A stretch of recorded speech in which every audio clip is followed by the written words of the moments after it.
windows, whether you do it yourself or have them measure and install everything for you.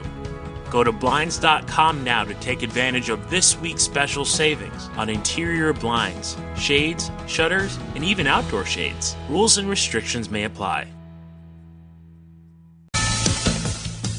Democrats and Republicans are preparing for a tough political battle to fill the vacant seat on the Supreme Court. Today, Democratic presidential nominee Joe Biden mentioning the passing of Justice Ruth Bader Ginsburg during an event in Philadelphia. It's been noted that she passed away on Rosh Hashanah. By tradition, a person who dies during the Jewish New Year is considered a soul of great righteousness. That was Ruth Bader Ginsburg, a righteous soul. Ginsburg was a liberal firebrand on the court and a cultural and feminist icon, known for writing striking dissent against the court's majority opinion. She died due to complications of metastatic pancreatic cancer. Remote learning in Florida showing students a bit more than desired. Some parents in Boca Raton reportedly can be seen walking around unclothed while smoking and drinking during their kids' remote learning classes. One teacher saying parents... It's the video sensation that's taking the internet by storm. A web series on YouTube passed the 100 views mark this week. Titled Andrew and John, the wildly popular webisodes feature roommates Andrew Vanier and John Haney playing fictionalized versions of themselves in unusual situations, mostly set in and around their Chicago apartment. Dude, did you get my tart? What's a tart? Oh, you just texted me a fart. Their latest short, titled Laundry Day, reached the unprecedented 100-view milestone this week after a heavy promotional push in which the duo posted the skits to their Facebook pages. The hit video features the roommates wearing unconventional outfits while scrounging up enough change to do laundry in their basement. Other popular episodes include Foreign Landlord, featuring John's friend Brett from work, and a video where Andrew suspects John might be a zombie. Our videos consistently get over 50 views now, but Laundry Day, that's the first one that's really taken off. Yeah, everyone I know has seen it. It's completely viral. This is the Onion News Network. Following reports of a newly posted job listing at area marketing firm Swenson Digital, The Onion spoke to a few of the 1,400 applicants who claim they are, quote, absolutely perfect for this position. When I first saw this opening, I knew it was right for me. I've got tons of experience. I've got all the skills they're looking for. If you look at my resume, I've got everything they're looking for. I mean, I've held similar jobs like this in the past. I'm extremely driven. I really think this is going to work out. I've got a BA in marketing, which the posting said was recommended, so I think that'll bode really well for me. I've had plenty of team experience, and I think that would stand out. Not to mention the fact that I'm great with web design and HTML, and pretty proficient with Excel and PowerPoint. Also, I think the culture is very me, you know? I think I'd fit in well with the other employees. I also think I had a great resume and cover letter. I think as soon as they interview me, they'll see I'm the perfect candidate. As of this video's release, Swenson Digital had extended a job offer to an applicant who happens to be a friend of the boss's son. This is the Onion News Network.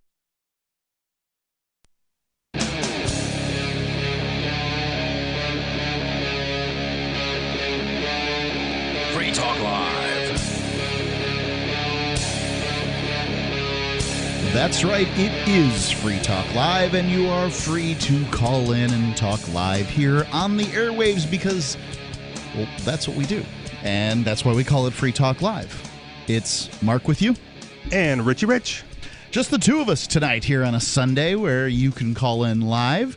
It feels so intimate. Yeah. So pretty much any day of the week, if it's 7 p to 10 p Eastern time, you figure that out for your time zone. Sorry. Can't do them all. You can call in, talk about whatever's on your mind. That's what we try to do here. So we are no longer taking Discord calls. There was Discord decided to deplatform us. Sons of guns. Yeah, they have not been clear as to why.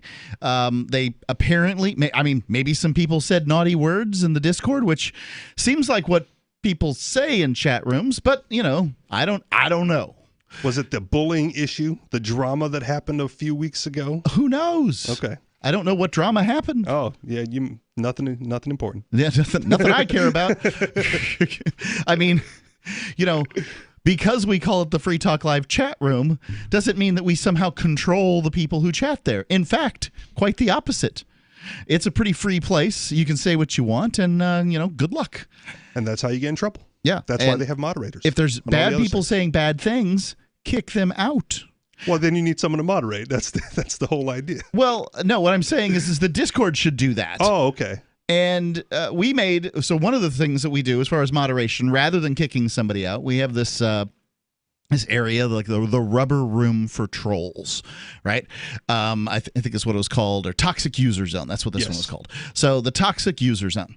It's not like you're not warned. When you click toxic user zone, you know you're going to receive a big old fat heaping portion, steaming pile of refuse, right? Like the person on the other end is awful, and that's why they're relegated to the toxic user zone. It's like the first time you click on 4chan. I don't know what it's like, but it's awful. I mean, like, half the users in there I've got blocked, because I don't want to see the stuff that they say. So, yeah. Anyway, no, won't be any Discord calls tonight. You'll have to make your calls on the regular telephone at 1-855-450-3733. That's 855-450, and then the word free, 3733. Is the new platform public information yet? I wasn't sure because I don't know how to tell people to get to it. Okay. So it exists, and there is a new platform. We've replaced the Discord with another platform, but Ian's going to have to tell you about it because I don't know how to do it. Okay. Fair. I set my account up, so I'm in there. What if you went to discord.freetalklive.com? I bet he forwarded it to it. That's possible. Yeah. If he did that. I didn't do it that way because I got, I'm also in the Telegram group, so I got the message saying like, go to this site to set up this, this new thing, and so I did. Spent a little bit of time last night, or was it this morning, doing that. So I'm in there. I just wasn't sure because there's also some drama starting in that one, and I wasn't sure if the public knowledge was being made because I limited it to just a handful of people so we could get this thing up and running. There's already stuff happening in there. So wait for Ian. Yeah, there's going to be at some point or another the ability to take calls off of this new platform, but differently. You got to private message. Yeah, you got to download the app, private message the LRN Studio account, and then wait. Yeah. For us to start the chat. I don't know how to do it. Okay. Sorry. I mean, I haven't got training on this.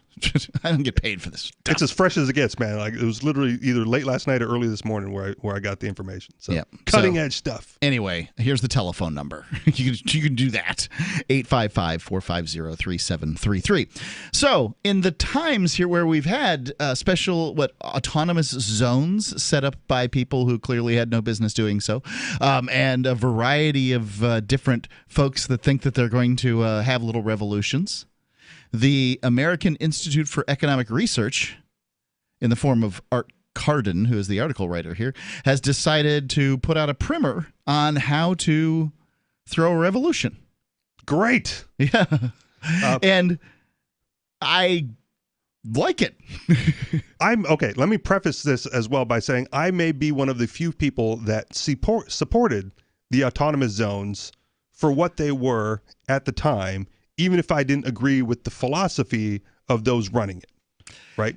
I get where you're coming from on that, but it seems like there was a little bit of protesting going on before the whole, big summer of protests that we had.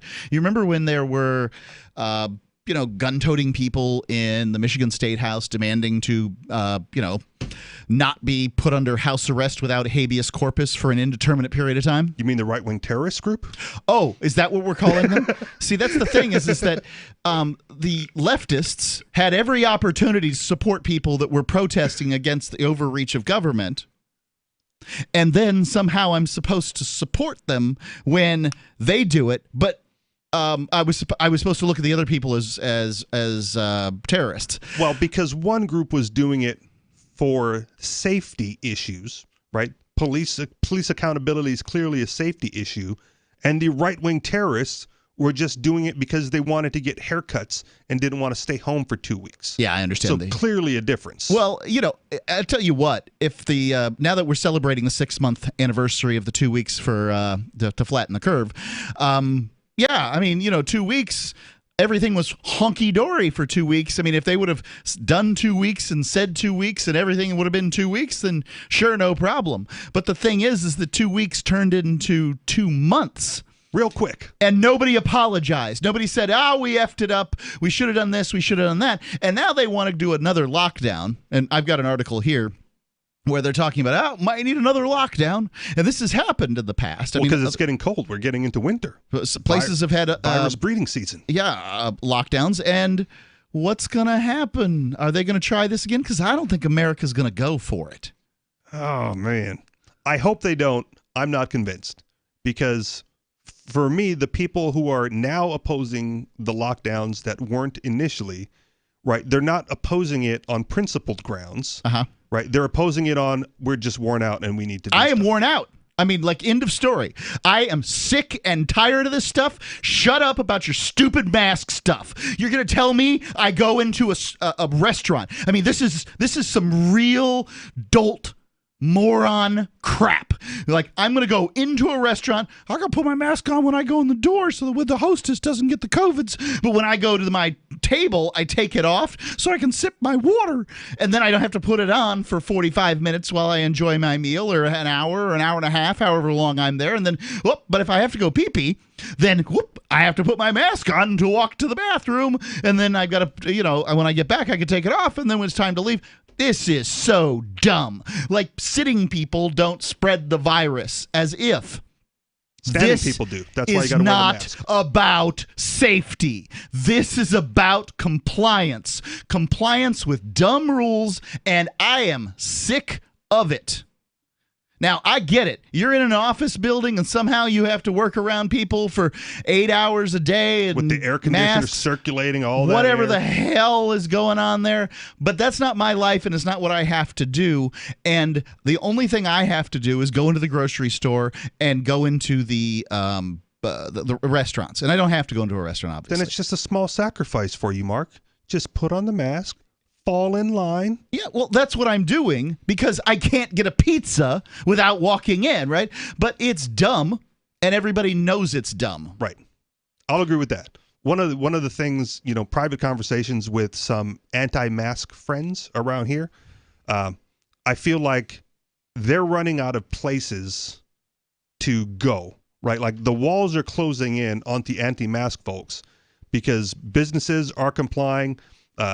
Certain areas like Keene has the mask ordinance in town. Yeah. So now you have businesses that either have to comply or what. Right. So, they're turning businesses into unpaid deputies for their little adventures. If they let somebody come in, as opposed to enforcing their own damn laws, right? Like, what do we hire law enforcement officers for?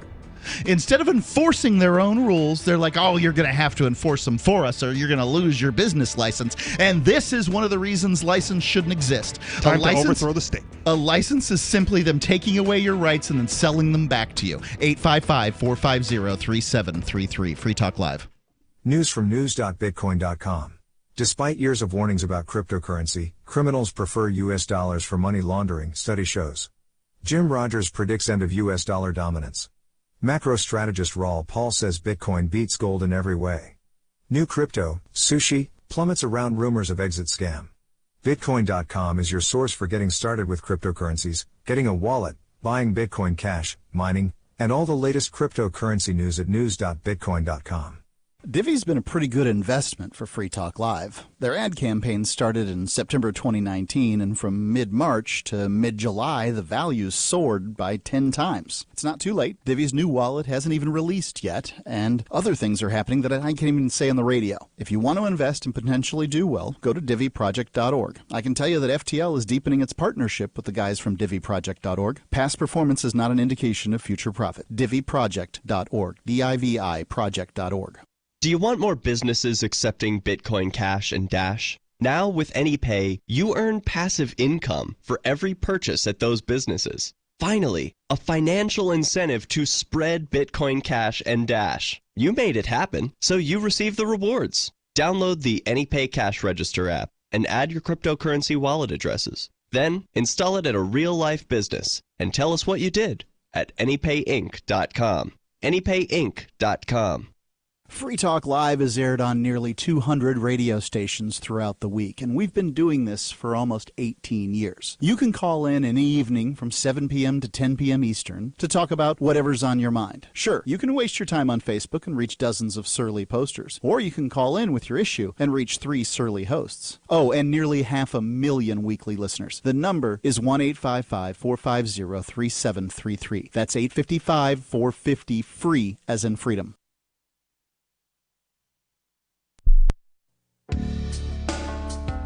Hi, I'm Montel Williams. Most of you know me as a talk show host, but I'm also an author, actor, single father of 4, a fitness writer, avid snowboarder, and I'm also a medical marijuana patient. Like many of the million people who are living with multiple sclerosis, I'm in pain every single day. And sometimes my nerves are so raw that if you brushed up against me in an elevator, I'd scream. I can't sleep at night from the pain, and sometimes the spasms in my legs are so intense they will wake me up throughout the night. I've tried the strongest prescription medications available, and I'm going to tell you, they do not work. In fact, they leave me in a stupor, and most of the time, it's impossible to even live your life. Now, I've tried medical marijuana, and I'm going to tell you something, it works. If you'd like more information about medical marijuana, you can contact the Marijuana Policy Project at mpp.org or call 1-877-JOIN-MPP. Some of you asked, and now we've delivered. LRN.FM's live Keene, New Hampshire studio shows are now streamed in HD on Twitch. Visit our channel at twitch.lrn.fm and give it a follow. If you have Amazon Prime, you get 1 free subscription on Twitch. If you use it on our channel, Twitch will give LRN.FM a monthly piece of your Prime subscription cost. So please watch, follow, share, and subscribe to twitch.lrn.fm. That's twitch.lrn.fm. My name is Jacob Hornberger. I'm president of the Future of Freedom Foundation, which Congressman Ron Paul awarded for having an outstanding freedom website. Write us at fff@fff.org, and we'll send you a free 3-month subscription to our monthly journal of libertarian essays and our booklet, Economic Liberty in the Constitution, which George Mason University economics professor Walter Williams praised in a recent column. That's fff@fff.org. This is the Liberty Radio Network, broadcasting the latest liberty-oriented audio content 24 hours a day at LRN.FM.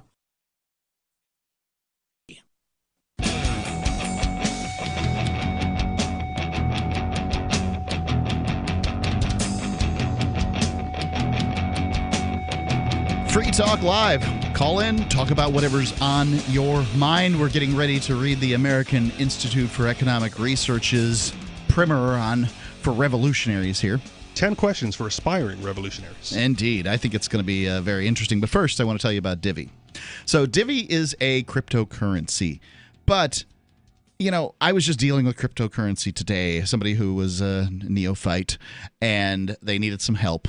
And I tried to lend a hand. And, you know, things weren't as seamless as they could be. In fact, the poor lady couldn't make her transaction and had to wander off. That's unfortunate. It's unfortunate. There's a lot, you know, there's a difference between sort of being able to use crypto and making crypto easy. And Divi is making crypto easy.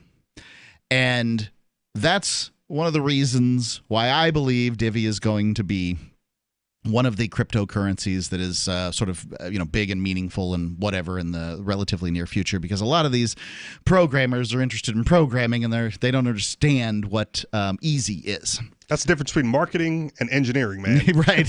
You know? And I would like to believe that Divi's had a lot of success in the year that they've advertised with us, and they're poised to release their new wallet. And Divi increased during a period of time here 10 times in its value.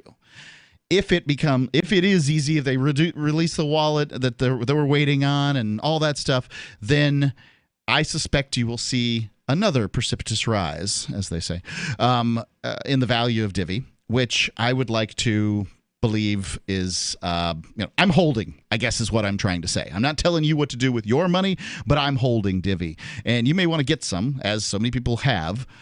The place to start is diviproject.org. That's DIVI, diviproject.org. And you can start playing around with their tech. You can get some Divi. You could even get a master node or stake some Divi, whatever you want to do. They've got some great opportunities for you. DIVI, diviproject.org. And, I mean, is it a recommendation on my part? Yeah, I'm recommending it because I think it's going to be successful. But, you know, there you go. Get that Marianas retirement money fund going. Indeed. diviproject.org. So let's go on with the article. All right. A professor at Washington and Lee University is offering a writing seminar called How to Overthrow the State. I kind of want to get in on that. Which places each student at the head of a popular revolutionary movement aiming to overthrow a sitting government and forge a better society. And this is, I mean, let's define here. When we're talking about the state in this circumstance, we're not talking about Idaho or Oklahoma or Rhode Island. In our case, the United States federal government. Right. And states really were, the reason they're called states is because a state is an organization that claims a monopoly privilege of the use of violence in a given landmass. That's what it defines a state. And however, the United States, which we call a country, is not a country. The states are countries, and they are part of a federal union agreement. Which they're not allowed to leave. Which they're not allowed to leave. Or at least they tried to kill them last time they did. It's a little murkier than that. I mean, honestly, South Carolina did not have to fire on Fort Sumter. Okay. You know? I mean, sure. Yeah, they could have just let them sit out there. The federal government wasn't leaving Fort Sumter, but they weren't doing anything there yet either. So the South played into their hands in that way, and we got the just desserts. As far as I'm concerned, if you found your nation on slavery, well, all the best to you. Go ahead. All right. Students are charged with writing their own revolutionary manifesto. It's a good idea. Have a kid write a manifesto, sure. That works so well with all the other manifestos that kids write. In light of reading from revolutionaries like Che Guevara. The right-wing outrage machine, as you can imagine, is feasting on it and offering it as an example of the radical takeover of higher education.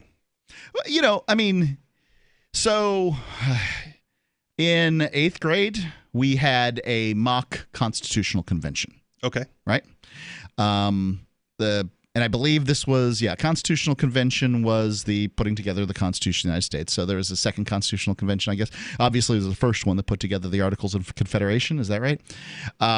So these were the founders, right? Right. 1789 was when the Constitution was ratified, and 1776 is when the Revolutionary War started. So there's this kind of murky time frame in between these two things. And there's been another group within the last 15 years or so calling for a second Constitution Convention, right? Third. Third? Okay, whatever. But a con, yeah. And, no one complained that the Christian school I went to was training radical revolutionaries. It was simpler times. Just remember...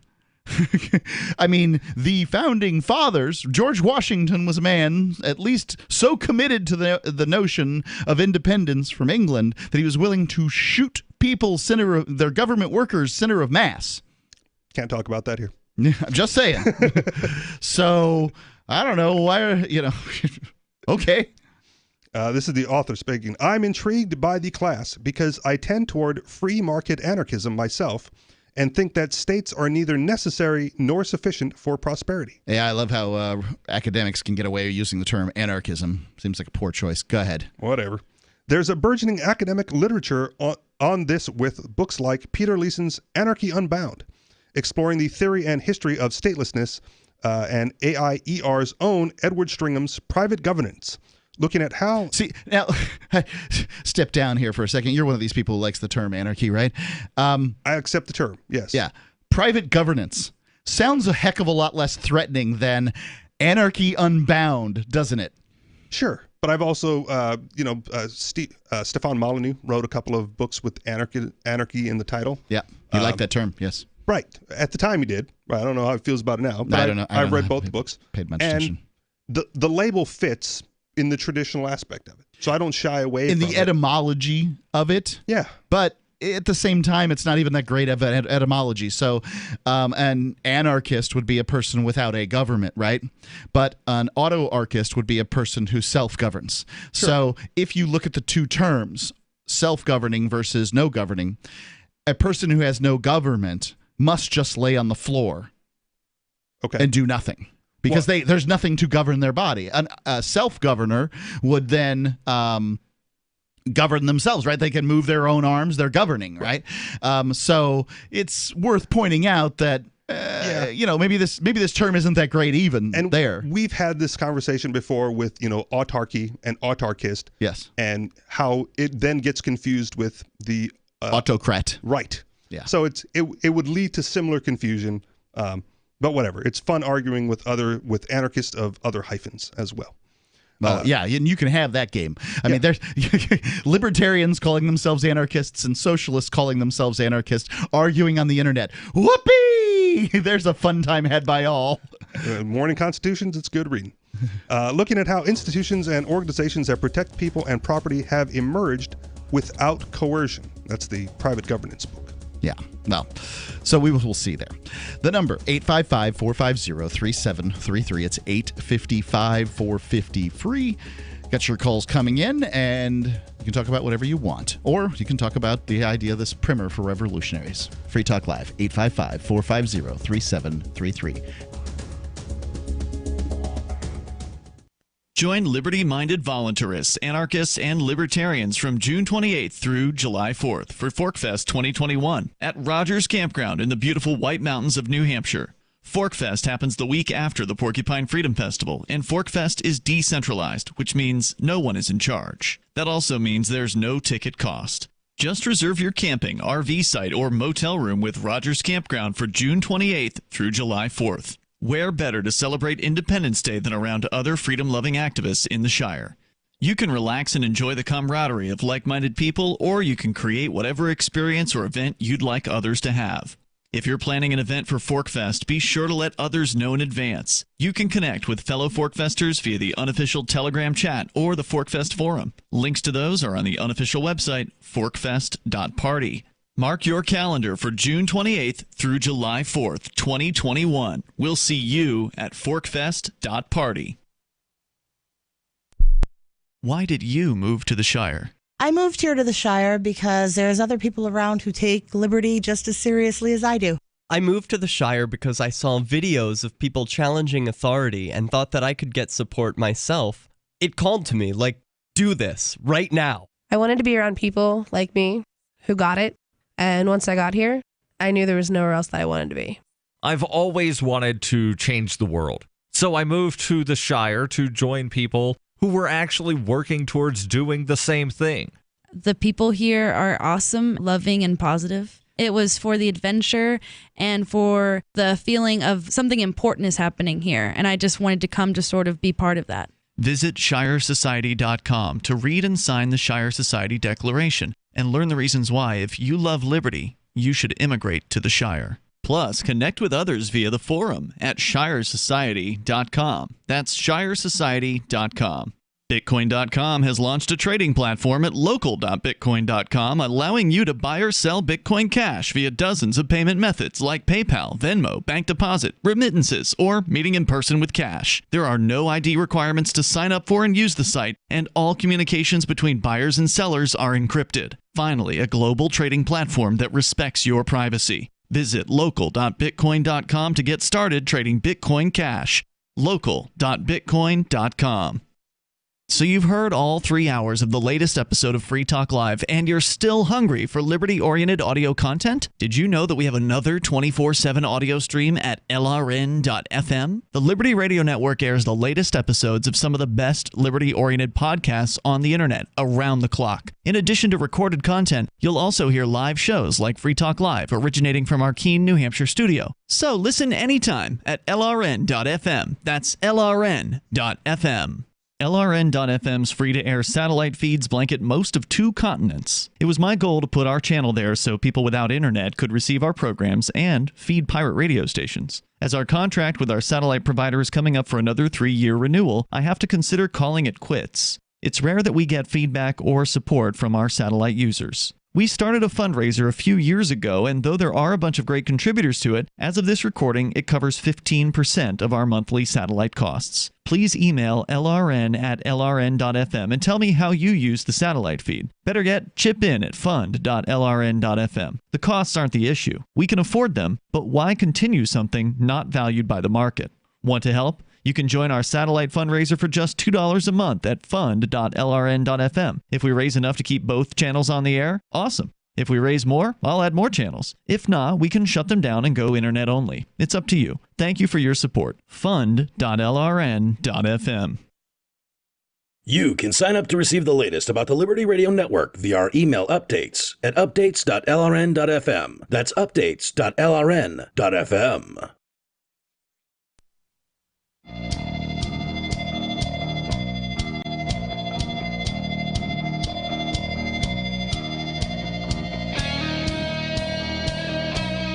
Free Talk Live.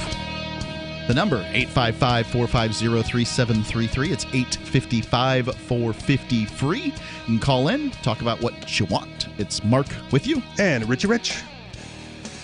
Fork Fest 2021. It may seem early to talk about this, but real early. We're gonna, we're committed. Okay. We had one of the very few Liberty festivals in America this year, and it was pretty darned well attended. So I'll just give you the rundown here. Join liberty-minded voluntarists and libertarians from June the 28th through July 4th for Fork Fest 2021 at Rogers Campground in beautiful White Mountains of New Hampshire. Fork Fest happens the week after the Porcupine Freedom Festival, so you can go to both. You want to do 2 weeks? Great. And Fork Fest is decentralized, which means no one's in charge. That also means there's no ticket cost. Just reserve your camping, RV, or motel campsite, whatever it is, or RV site and motel room. Rogers Campground for June the 28th through July 4th. Now's a good time to do it because then you can make sure you got it. Where better to celebrate Independence Day than around other liberty-loving activists in the Shire? You can relax and enjoy the camaraderie of like-minded people, or you can create whatever experiences or events you'd like others to have. If you're planning an event for Fork Fest, be sure to let others know in advance so that you can connect with fellow Fork Festers. We've got a website here. This is the unofficial Telegram chat or the Fork Fest forum. Links to those are at the unofficial website. Nothing's official at Fork Fest. The last stronghold of liberty in 2021. So it's forkfest.party. Forkfest.party. Mark your calendar for June the 28th through July the 4th. We'll see you at forkfest.party. Let's go to the phones. We've got AC calling from Ohio. AC, you're on Free Talk Live. Can you hear me good? Yeah, pretty good, yeah. Okay, good. And it's interesting that you're on, Mark, because I got a bone to pick with you. You got a bone?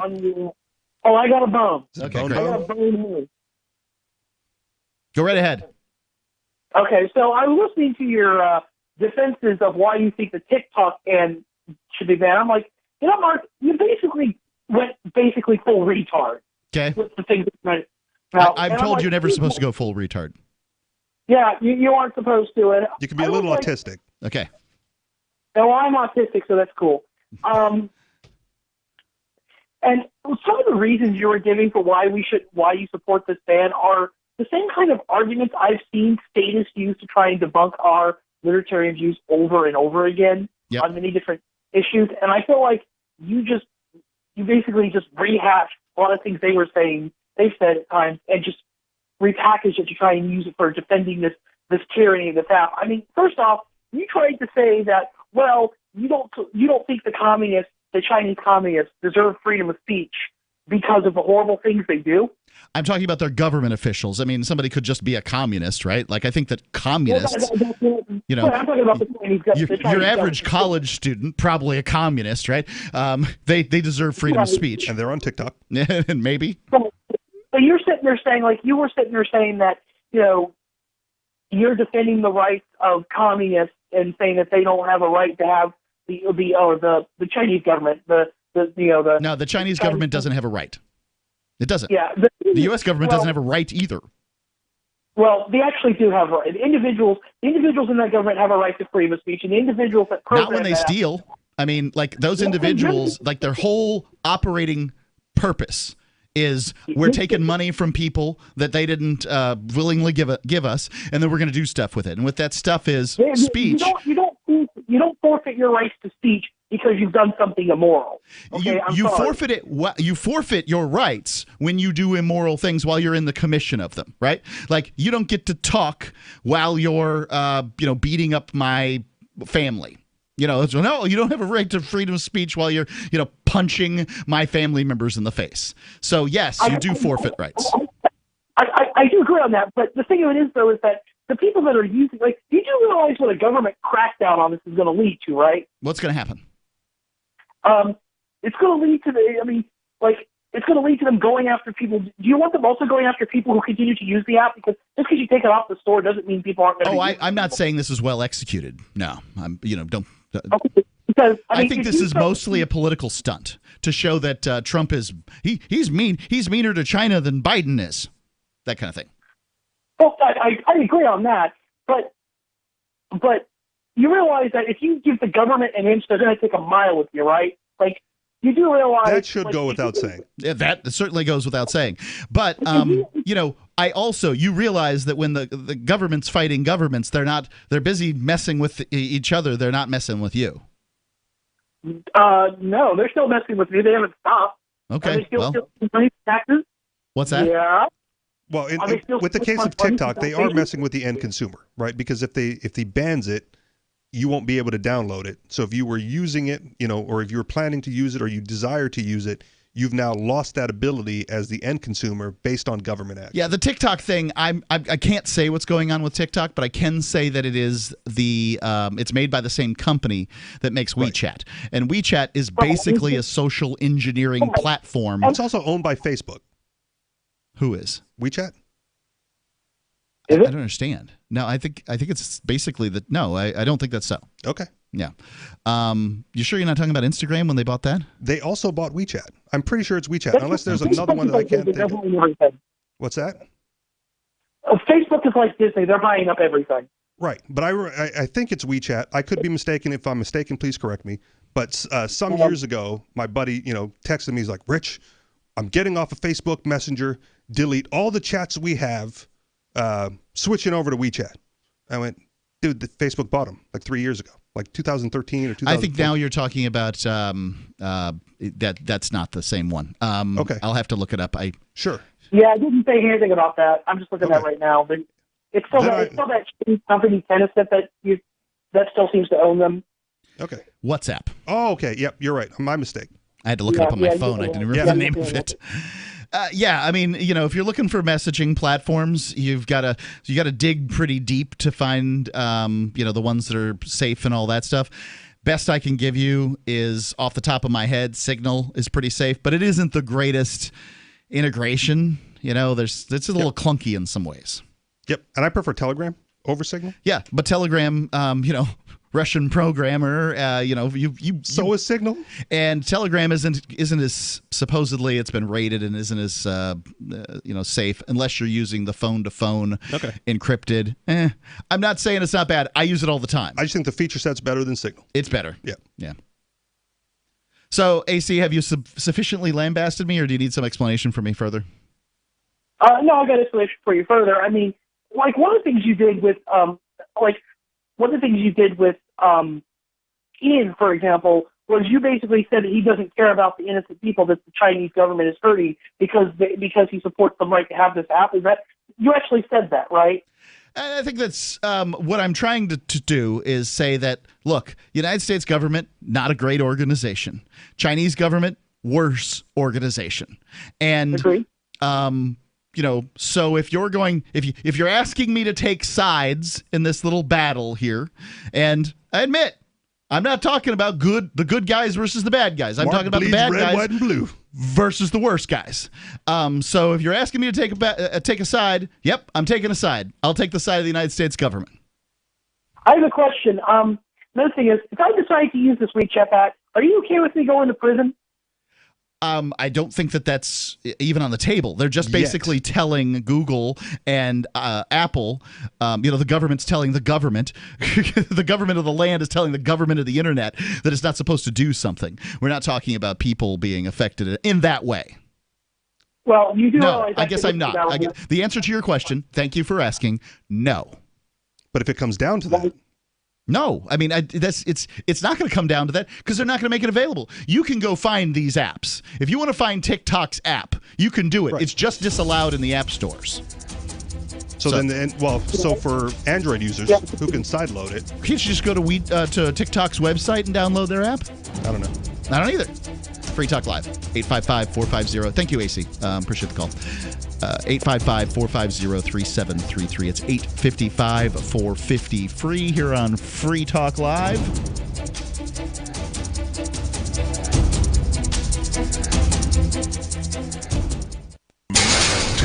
With a MECTEC carbine conversion unit, you can turn an XD Family, Glock, or 1911 handgun into a carbine rifle in seconds and have it shipped right to your door, no FFL required. Now, MECTEC is excited to announce our pistol carbine conversion unit. More compact with a 12-inch barrel and an arm brace, proving once again that MECTEC is the world's most versatile handgun accessory. For a limited time, go to handgunconversions.com. That's handgunconversions.com and use coupon code RADIO to receive $35 off any carbine purchase.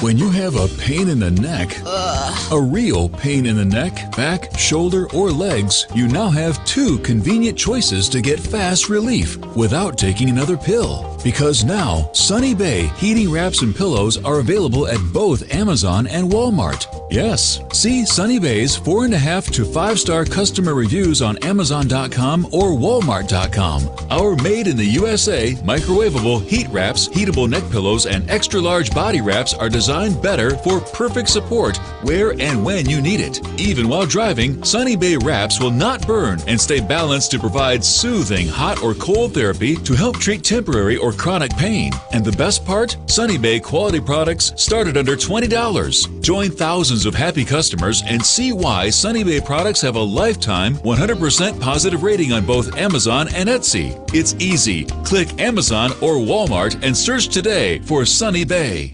Hi, I'm Dan Pilla. I started fighting the IRS over 40 years ago when they tried to seize my mother's house. I sued the IRS and won. I beat the IRS then, and I've been beating them ever since. I wrote the book on tax debt settlement, and I've helped thousands of people deal with tax problems they thought might never be solved. I can help you too. If you owe taxes you can't pay, don't wait another day. There's no such thing as a hopeless tax case. Call 800-34-NO-TAX or go to my website, danpilla.com. That's danpilla.com, danpilla.com.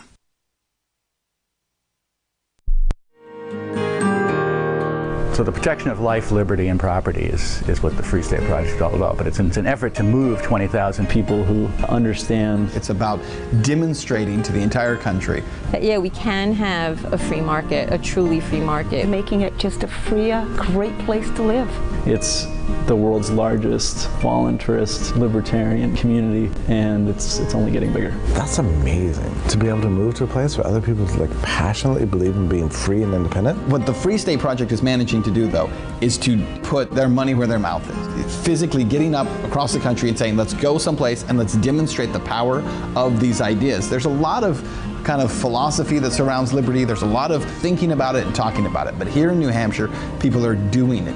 101 Reasons Liberty Lives in New Hampshire, a documentary by Free State Project Early Movers. Watch it free at 101reasonsfilm.com. 101reasonsfilm.com. If you want to know the latest about Free Talk Live before we go on the air, all you need to decide is how you want it delivered. It's your choice. Visit news.freetalklive.com to receive our usually weekly news updates by email. Plus, we have a Twitter account at twitter.freetalklive.com, and you can follow us on the decentralized Mastodon platform at toot.freetalklive.com. So please follow us at toot.freetalklive.com and sign up for our emails at news.freetalklive.com. Is oral health important to you? If you don't like your own teeth, fresh breath, or kissing people, then by all means stop listening. Several years ago, I met Jessica Armand, founder and CEO of My Magic Mud, and I became passionate about the product that she created and never want to live without it. It's clinically proven to whiten teeth, but I find it does much more. They want you to love My Magic Mud as much as I do, so they're giving you a money-back guarantee plus 20% off. Go to mymagicmud.com and use coupon code FTL20 at checkout. mymagicmud.com, FTL20.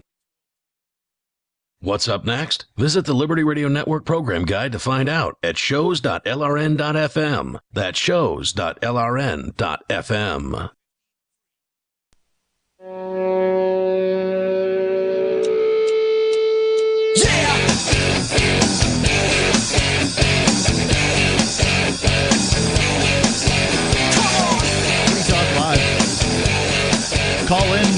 whatever is on your mind.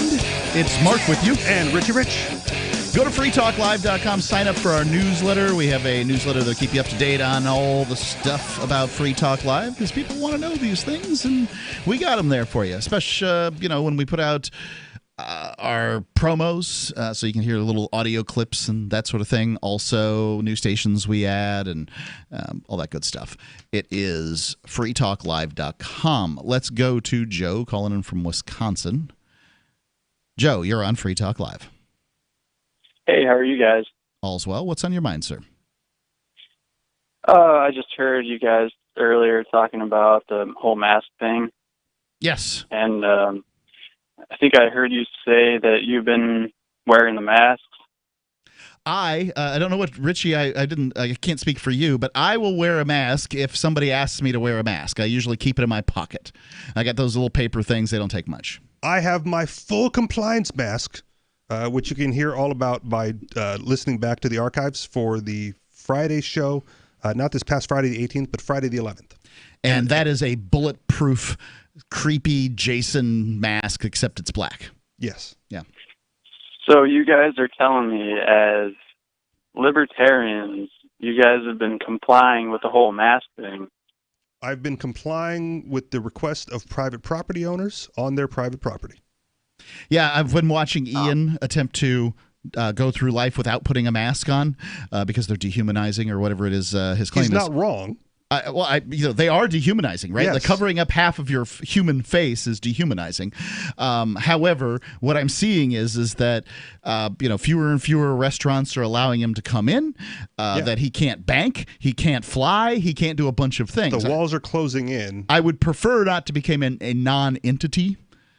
For instance, if I had chosen to not wear a mask, American and United Airlines, whom I just flew on this week, would have, well, I guess it'll be last week, late last week, would have decided that I could not travel ever again. Right. Lifetime ban. So there you go. I, drove my wife and family down to Florida, and then how do I get back? Well, those are pretty good reasons. So, yeah. But anyway, go ahead. I mean, make your point. There's people out there. I mean, you don't want people to wear masks, right? Make the point. Why don't you want them to wear masks? Well, I mean, I think that's pretty obvious. But what I was getting at, okay, well, they don't do anything. They don't protect anybody. I think there might be some level of protection to them, but I mean, we weren't doing them before. There were deadly diseases before March. So, why now? I mean, obviously, the more people that comply, the more control they're giving, the authorities.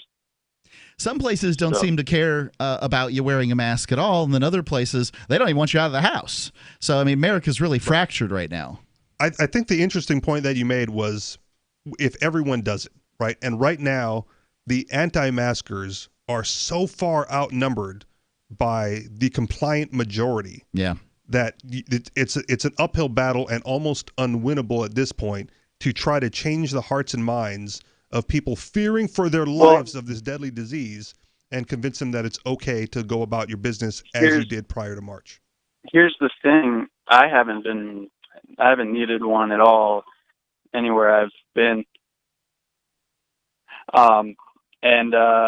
So what I want to say is, you don't really need to. I'm surprised you guys haven't found a way around it. You can say there's so many things you can say, like asthma, and you can fake all these things, and you could just say you forgot it at home or something. I have tried the medical exemption and have been told that, if you have a medical exemption and you cannot breathe through the mask, then it is incumbent upon you to wear a face shield because those don't have the breathing problems. They're usually clear. And so I went and bought a face shield that just happens to be, 10 millimeters thick of ballistics grade plastic.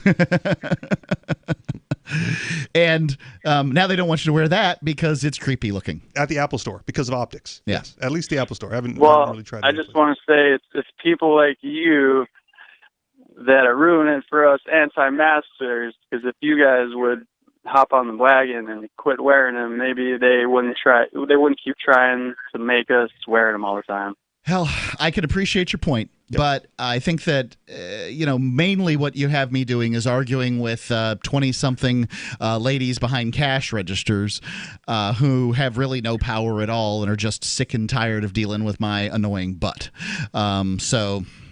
Yes and no.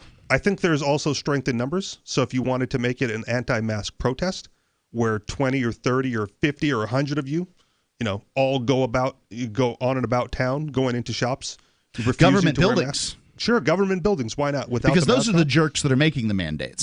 Right. They're turning these, cashiers and clerks into unpaid deputies, and that's just not fair. Right. Not only would I support that, if it was, well within my schedule, I might even participate in that. Because I think that's worth it. Yep. And keep a smile on your face when you do these sorts of things because it goes a long way. Oh, yeah. Yeah, that's true, too. Yeah. Appreciate it. Thanks for the call, Joe. Thanks. But yeah, arguing one-on-one with every single shop clerk that you go to, because, it's just not going to work. Which is why, again, full ballistics mask, right? And I don't have to say a word because I've got a text-to-speech app on my phone that does all the talking for me. God. Let's go on with the article from the American Institute for Economic Research about the sort of revolutionary primer thing here. All right. We'll jump right out into the 10 questions for the young leaders of these revolutionary movements. Question number 1. Do I have the facts straight? Now, this is a question as a young revolutionary that you should be asking yourself. Is that correct? Right. Part of this writing prompt or whatever. The article is 10 questions for aspiring revolutionaries. Yes. So if you are an aspiring revolutionary, do you have the facts straight? No. Probably not. Karl Marx said that the philosophers have hitherto only interpreted the world in various ways. The point is to change it. I doubt very much that you will know which changes you need to make if you don't have a very good idea about your starting point. Yeah. In his book, Factfulness, and its many excellent online presentations, the late Swedish professor of international health, Hans Rosling, identifies a lot of the ways that things have gotten better, especially for the world's poorest. Let's get that right. In the 20th and early 21st century, things have gotten significantly better for the world's poorest. Significantly better. Go ahead. Suppose, for example, that you encounter the name Milton Friedman. Yeah. Perhaps in connection with lamented neoliberalism, and maybe in connection with human rights abuses perpetrated by the brutal Chilean dictator Augusto Pinochet. Friedman has been denounced as the father of global misery, and his reputation has taken another beating in the wake of the 50th anniversary of his 1970 New York Times Magazine essay, The Social Responsibility of Business is to Increase Its Profits, which I suspect most people haven't read past its title. Right. I mean, you just saw the word profits and I hate profits because somebody expects me to be accountable. Well, also in today's age with social media and the shortness of Twitter, right, headlines are what sell everything. But what happened during the age of Milton Friedman, as the economist Andre Schleifer asked in a 2009 article, Schleifer points out that between 1980 and 2005, as the world embraced free market policies, living standards rose sharply, while life expectancy, educational attainment, and democracy improved and absolute poverty declined. As the world embraced free market policies, living standards rose sharply, life expectancy, educational attainment, and democracy improved, and absolute poverty declined. Man, I thought capitalism was bad. They told me capitalism was bad. Well, because it still leaves the poor out. The people that are still poor. Well, the problem is that people got rich, right? Right. Because that's what communism is. Rich hating, not poor loving. Because if you love the poor, you would want them to get out of absolute poverty, but they don't. They want them to stay in it so they can be an example of how capitalism doesn't work. It's the so they inequity. can tick away on their Apple phones, about how bad capitalism is. From a Starbucks. Yeah, from a Starbucks. It's absolutely ridiculous. Things have never been so good, and they are getting better, especially for the world's poor. It's absolutely true. Things have never been so good for the world's poor, and they're getting better every single decade. And that's absolutely indisputable.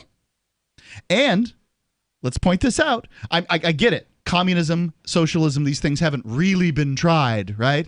But they have. Right? If Like people Elon have Musk tried. can have billions and Jeff Bezos can have tens of billions, then surely they can give some of that to the poor folks. I get it. You want rich people to give away their money. But that's not communism. That's just wishful thinking. It doesn't make communism work. Socialism, every time it's been tried, leaves piles of billions of bodies. I know. Democratic socialism. No. Free Talk Live, 855-450-3733. It's 855-450, free as in freedom. Remember when you first heard about Bitcoin? How long did it take you to realize this little project would soon change the world? Do you kind of wish you had gotten involved sooner? Well, now is your chance to be a part of the next revolution in money. Intercoin is working to finally make crypto go mainstream. It's designed to be scalable enough to support everyday payments and even elections without the state. Bitcoin was originally supposed to be a peer-to-peer cash system, the way we would all pay one another without having to trust any third party. But instead, over time, it mostly became a store of value.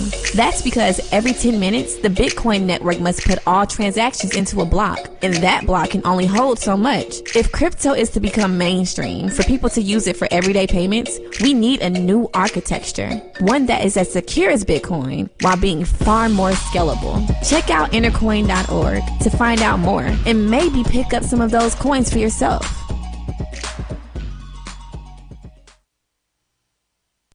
There are basically two types of advertising, direct response and branding. Radio's great for direct response with its low cost to listener ratio, but audio can't be beat for branding, which is a longer term endeavor. You want to be the first thing that someone thinks of when they think about your product or service. If you have a local business that you want kept top of mind in your community, call the station. If you need national reach, Free Talk Live's got around 200 radio stations, millions of monthly listening sessions, can suit all budgets, and if we don't think we're right for you, we'll tell you.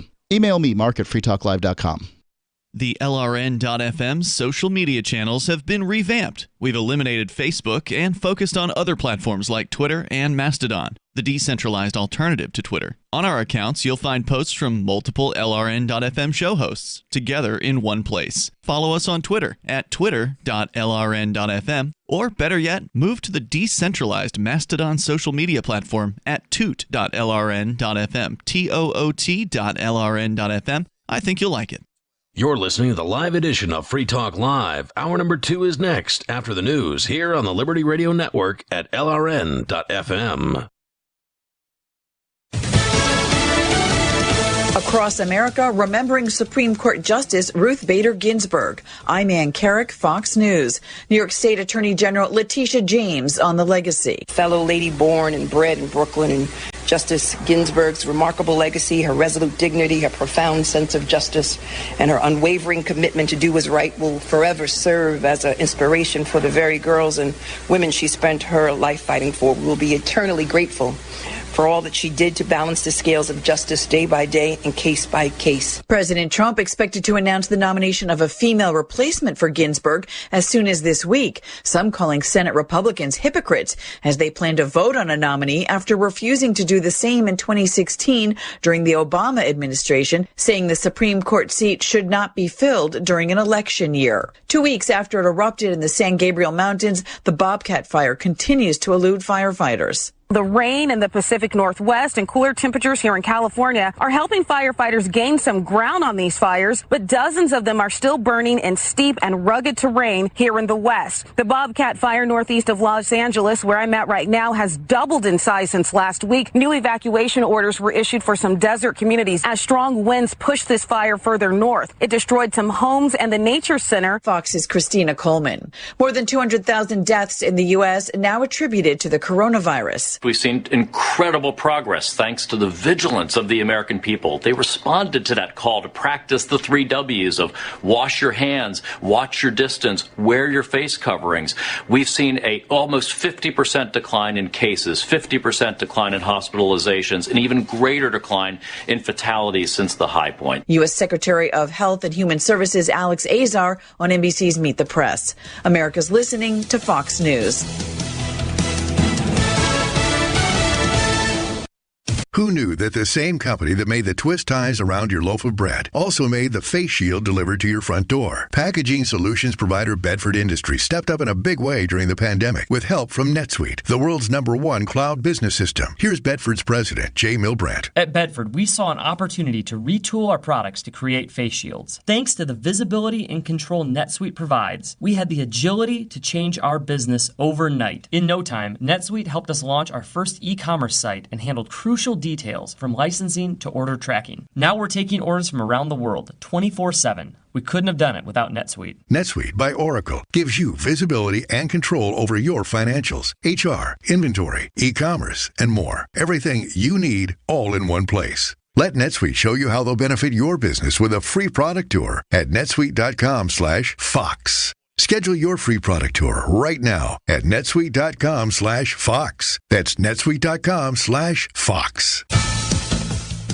Iran dismisses U.S. efforts to restore all UN sanctions, the economic pressure from Washington helping push Iran's local currency to its lowest level in history. UN Security Council resolutions coming back into effect last night.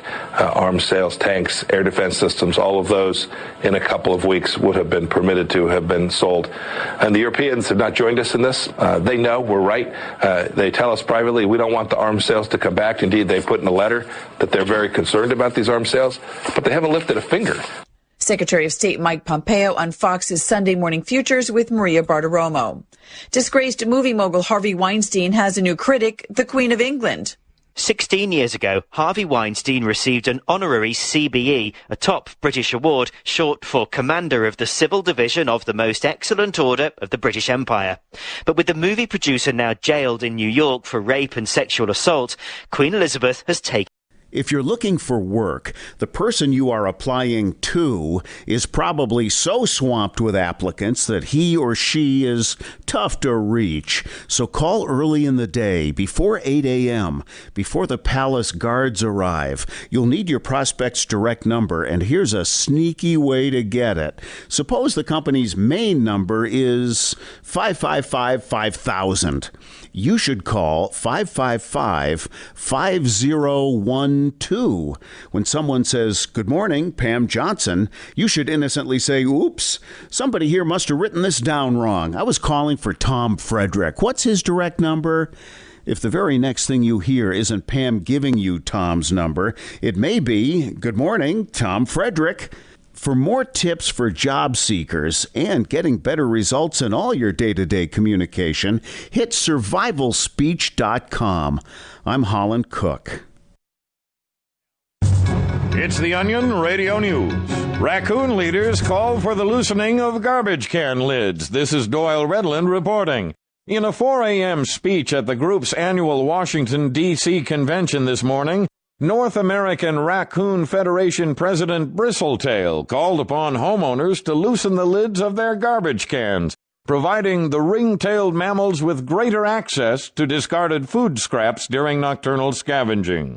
Every time you seal a standard 30-gallon garbage can, as many as 6 raccoons are forced to go without their necessary daily supply of congealed baked beans, rancid cottage cheese chunks, and moldy cantaloupe rinds.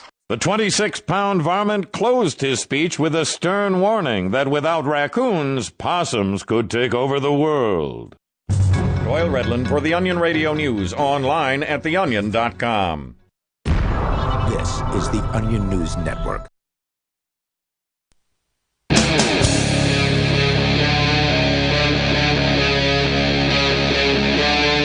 Free Talk Live. Free Talk Live. Call in, talk about whatever you want to talk about, because that's what we do here on Free Talk Live. The number, 855-450-3733. It's 855-450-FREE, as in freedom. Mark with you. And Richie Rich. We're reading an article from the American Institute for Economic Research, and it is a list of questions that questions for aspiring revolutionaries. And it is blistering, I must say. Please go on here with number one. Basically, the question was, do you have your facts straight? Yes. Kind of important. And it's laying out that, in fact, The vast majority of these, people calling themselves anti-capitalists and socialists and these sorts of things do not have their facts straight. Please go on with the point here with University of Chicago. In 2008, there was a bit of controversy over the establishment of the Milton Friedman Institute at the University of Chicago, which operates today as the Becker-Friedman Institute. Used to be a really great school. It is also named for Friedman's fellow Chicago economist Gary Becker. In a blistering Nobel Prize winners, right? I don't know. I believe so. Okay, I'll take your word for it. In a blistering reply to a protest letter signed by a group of faculty members at the University of Chicago, the economist John Cochrane. Okay, so get this. Faculty members at the University of Chicago are like, oh, no, you can't have the capitalist on here doing things. Because they're mostly lefties. Right? Yes. They always protest with the students. Yep. John Cochrane wrote, if you start with the premise that the last 40 years or so, 40 or so years, including the fall of communism and the opening of China and India, are negative for much of the world's population, you just don't have any business being a social scientist. You don't have any business being a social scientist if you believe these lefty policies. And socialism hasn't been good for anybody. To be fair, many of the faculty members, probably not social scientists, right? Like, not their qualified realm, but yet they, freedom of speech, baby. You don't stand a chance of contributing something serious to the problem that we actually do face. Nor, might I add, do you stand much of a chance of concocting a revolutionary program that will actually help the people you're trying to lead. Well, yeah, I mean, you've always been able to get the poor on the train of, hey, let's take money from the rich people. That's what government's all basically based on. It's an easy sell. Yeah. And in I don't know what the actual statistics are, but generally speaking, the less wealthy, the poor people, will always outnumber the super wealthy. Right? It's just the way it's going to be. It's an easy numbers game to win. And I get why people don't like the idea of a few people having a whole bunch of money and the rest of us having to work hard for a living. But it's not fair. It's just the way it is, and those people with a lot of money in many cases made it, and their kids will squander it, or their grandkids will. Yeah. Yeah, and that's just the way it is. I mean, take a look at Paris Hilton. She's not contributing a lot, I'm just saying. Still wealthy. Probably is. Number 2. What makes me so sure I won't replace the existing regime with something far worse? This is the question for Revolutionary. What makes you think that you won't replace the existing regime with something far worse? I hate this one in general because it's the the devil versus the devil you don't. Yep. Right. Why should we not throw over the oppressive United States federal government? Because who knows what it might be replaced with? We absolutely should. I don't look to overthrow the United States federal government because I don't think that those. I mean, it's already spent itself into insolvency. Okay. Exactly when do we stop believing that it still exists? I mean, any organization that is 26, is it 26, 30? Call it 30. Just round numbers here. $30 trillion in debt is probably just not in existence anymore. But yet they still do stuff. Yes, they still do stuff. The government people, the goons, tyrants, despots, parasites, they still act like they have the power. Yes, they do. And they still oppress those that they seem to be lessers. I might hesitate to push the aforementioned button because while the world we actually inhabit is far from perfect, it's not all that clear that deleting the state overnight wouldn't mean civilization's wholesale and maybe even perpetual collapse. So with the collapse of the Roman, I guess we're saying the Western Roman government in Rome, basically that's where the Dark Ages came from. People are now, at some point a couple hundred years later, they're living in the Colosseum. They don't know how these aqueducts got built. They just don't get it. Like, they've been spun into a Dark Age, and that's because people who build great things, these sort of the great man theory of history is that you need these great men. And if they don't have the foundations upon which to build, they can't build greater things. So just tearing something down for the sake of tearing it down so we can take the gold out of the temples. Probably not that great of an idea. Sure. And I don't want to see that. I'm not looking anything that results in lower longevity, that less happiness, less profitability, less prosperity, these sorts of things. I'm not for that. I'm actually for logic and peace, not freedom. I just think that freedom, by and large, is a path through logic and peace. And that's why when people ask me about push the button, it's not like pushing a button to get rid of the state. It's like typing an essay as to why you don't. I mean, there's steps along the way. Sure. And if we don't go through those steps, then you just get something bad. And I think I would generally be a button pusher. Yes, I understand that young men tend to be. Okay. I'm not that much younger than you. Perhaps it's just attitude. It could be. Well, and again, because like I understand that whether or not we take this slow road to serfdom, right, or whether we hit the revolutionary button and go through a period of rebuilding, right, there's going to be some sort of negative impact on the whole, right? It's whether or not you want to continue down this road or go through this transition period. But you don't believe that? I'm not sure. No, I mean, could we just get a little more freedom here and a little more freedom there until we're free? Well, if you think that you're going to get a little more here and a little more there, I would suggest it goes the other way. Like incrementally, they take away more freedom, and down the line of history, right. And less. We have to educate as many people as possible that freedom works, and that's the best thing we can do. Can you read through, go through and read on the rest of this? At the very least, I would want to think long and hard about it.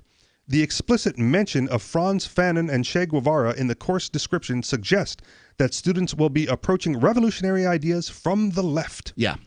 Well, students generally, saying the word students suggests that they will be approaching revolutionary ideas from the left. They should look at the results of populist revolutions in the 20th century, Latin America, Africa, and Asia. The blood of many millions starved and slaughtered in efforts to forge a better society cries out against socialism and communism. The macroeconomic populism in Latin America has been disastrous. As people have pointed out, when told that democratic socialists aren't trying to turn their countries into Venezuela, Venezuelans weren't trying to turn their country into Venezuela when they embraced Hugo Chavez. No, they just wanted something that seemed more fair. I wonder why we should expect WLU's aspiring revolutionaries to succeed where so many others have failed. Right, and I think these questions for aspiring revolutionaries is great, but I mean, the problem is that these professors, they aren't in a profit-driven system. They're in an academic system, and their questions don't even get asked anymore. Conservative academics have a heck of a time not getting blackballed. Yeah. And because the profit motive in itself for those people is inherently immoral. Right. And the old saying, which is, that's said by Republicans, not by Democrats. The old saying is we think they're wrong. They think we're evil. Okay. And I mean, that's it. When you're dealing with somebody who's just so rabid that they absolutely believe that you're evil and that everything that you say is some kind of fraud intended to perpetrate more subjugation on the lower classes, and they can't even look at a history book and see that socialism has killed millions. I mean, at the very least, you ought to be careful with this philosophy, right? I get it. To the point now that they won't even say that things like Venezuela and Cambodia and Russia and all these, the Soviet Union were even socialist. They call them state capitalism. It also begs your question, how do you increment people towards more freedom when to do so makes you evil? Indeed, it can be a difficult question. And, I don't know. I don't have good answers for you. 855-450-3733. It's 855-450-FREE here on Free Talk Live.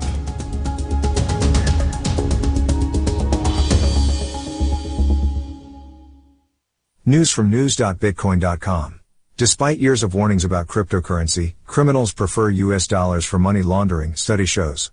Jim Rogers predicts end of U.S. dollar dominance. Macro strategist Raul Paul says Bitcoin beats gold in every way. New crypto, sushi, plummets around rumors of exit scam. Bitcoin.com is your source for getting started with cryptocurrencies, getting a wallet, buying Bitcoin Cash, mining, and all the latest cryptocurrency news at news.bitcoin.com. Divvy's been a pretty good investment for Free Talk Live. Their ad campaign started in September 2019, and from mid-March to mid-July, the values soared by 10 times. It's not too late. Divvy's new wallet hasn't even released yet, and other things are happening that I can't even say on the radio. If you want to invest and potentially do well, go to divvyproject.org. I can tell you that FTL is deepening its partnership with the guys from divvyproject.org. Past performance is not an indication of future profit. divvyproject.org. D-I-V-I project.org. Join liberty-minded voluntarists, anarchists, and libertarians from June 28th through July 4th for ForkFest 2021 at Rogers Campground in the beautiful White Mountains of New Hampshire. ForkFest happens the week after the Porcupine Freedom Festival, and ForkFest is decentralized, which means no one is in charge. That also means there's no ticket cost. Just reserve your camping, RV site, or motel room with Rogers Campground for June 28th through July 4th. Where better to celebrate Independence Day than around other freedom-loving activists in the Shire? You can relax and enjoy the camaraderie of like-minded people, or you can create whatever experience or event you'd like others to have. If you're planning an event for ForkFest, be sure to let others know in advance. You can connect with fellow ForkFesters via the unofficial Telegram chat or the ForkFest forum. Links to those are on the unofficial website, forkfest.party. Mark your calendar for June 28th through July 4th, 2021. We'll see you at forkfest.party.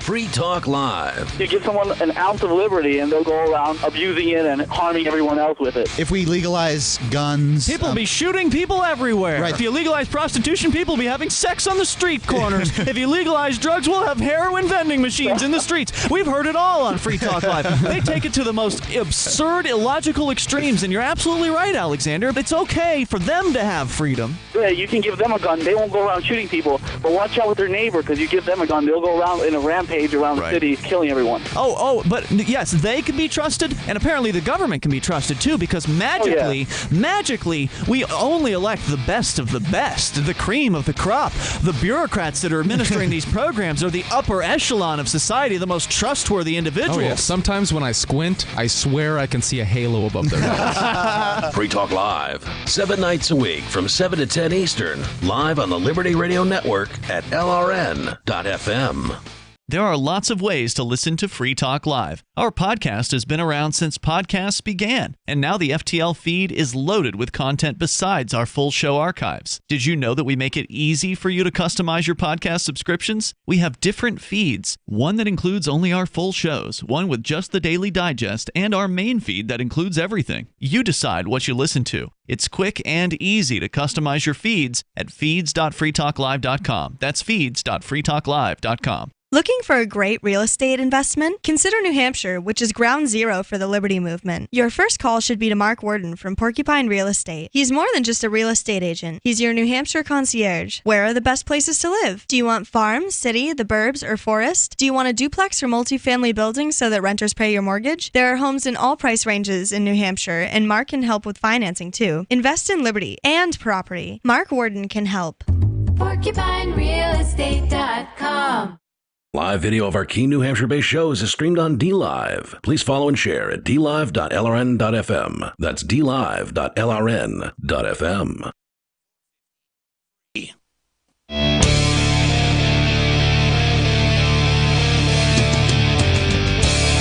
Talk Live. Call in, talk about whatever is on your mind. It's Mark with you. And Richie Rich. The number 855-450-3733. It's 855-450-FREE.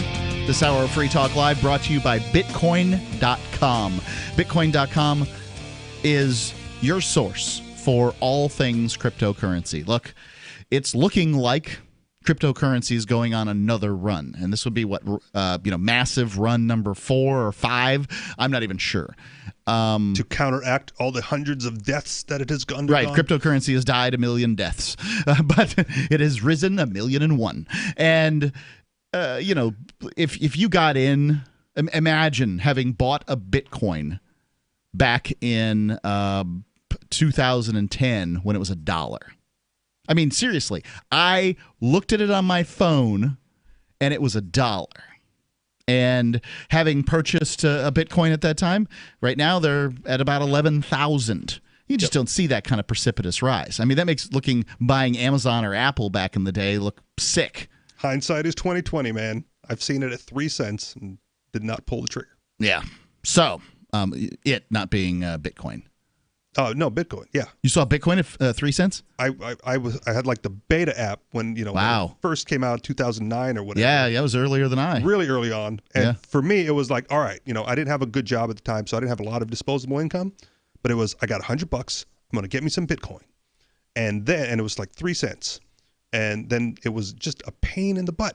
It was really hard because at the time you had to wire money to some sketchy European bank account, right? And so I called the bank. I said, I'm going to wire money to this European bank account. How much are you going to wire? $100. How much does it take to wire that? $40. I'm like, wow, that's a 40% premium. Yeah. And so I said, nope, never mind, not doing it. Yeah. And that was it. That was it. Yep. That was the regrets. Anyway, just saying, you probably ought to know more about cryptocurrency than you do. Bitcoin.com is a great place to do that. In fact, they've got a Getting Started tab there that's great for everybody. Plus the fact if you are a veteran, of cryptocurrency, just go to news.bitcoin.com, sign up for their updates there, and you'll be getting those delivered to you. They got a Telegram group if you prefer that. It's bitcoin.com. John, calling from Virginia. You're on Free Talk Live. What do you think of the prophet David Koresh? Did you buy?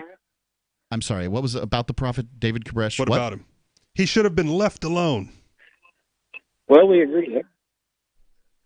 They should not have raided his compound of voluntarily, religious members. Yeah, I mean, if they had a problem with him, and I think some of the claims were, child sex exploitation, which is what they always say, right? Well, that's called government lies. Indeed. I'm not claiming that they don't. I'm just saying they could have gotten him on one of his morning runs. They didn't have to siege the whole compound and then kill everybody and all that stuff. So, I mean, or they could have done like this country was intended to and just left him the hell alone. I would have agreed with left them the hell alone. Yes.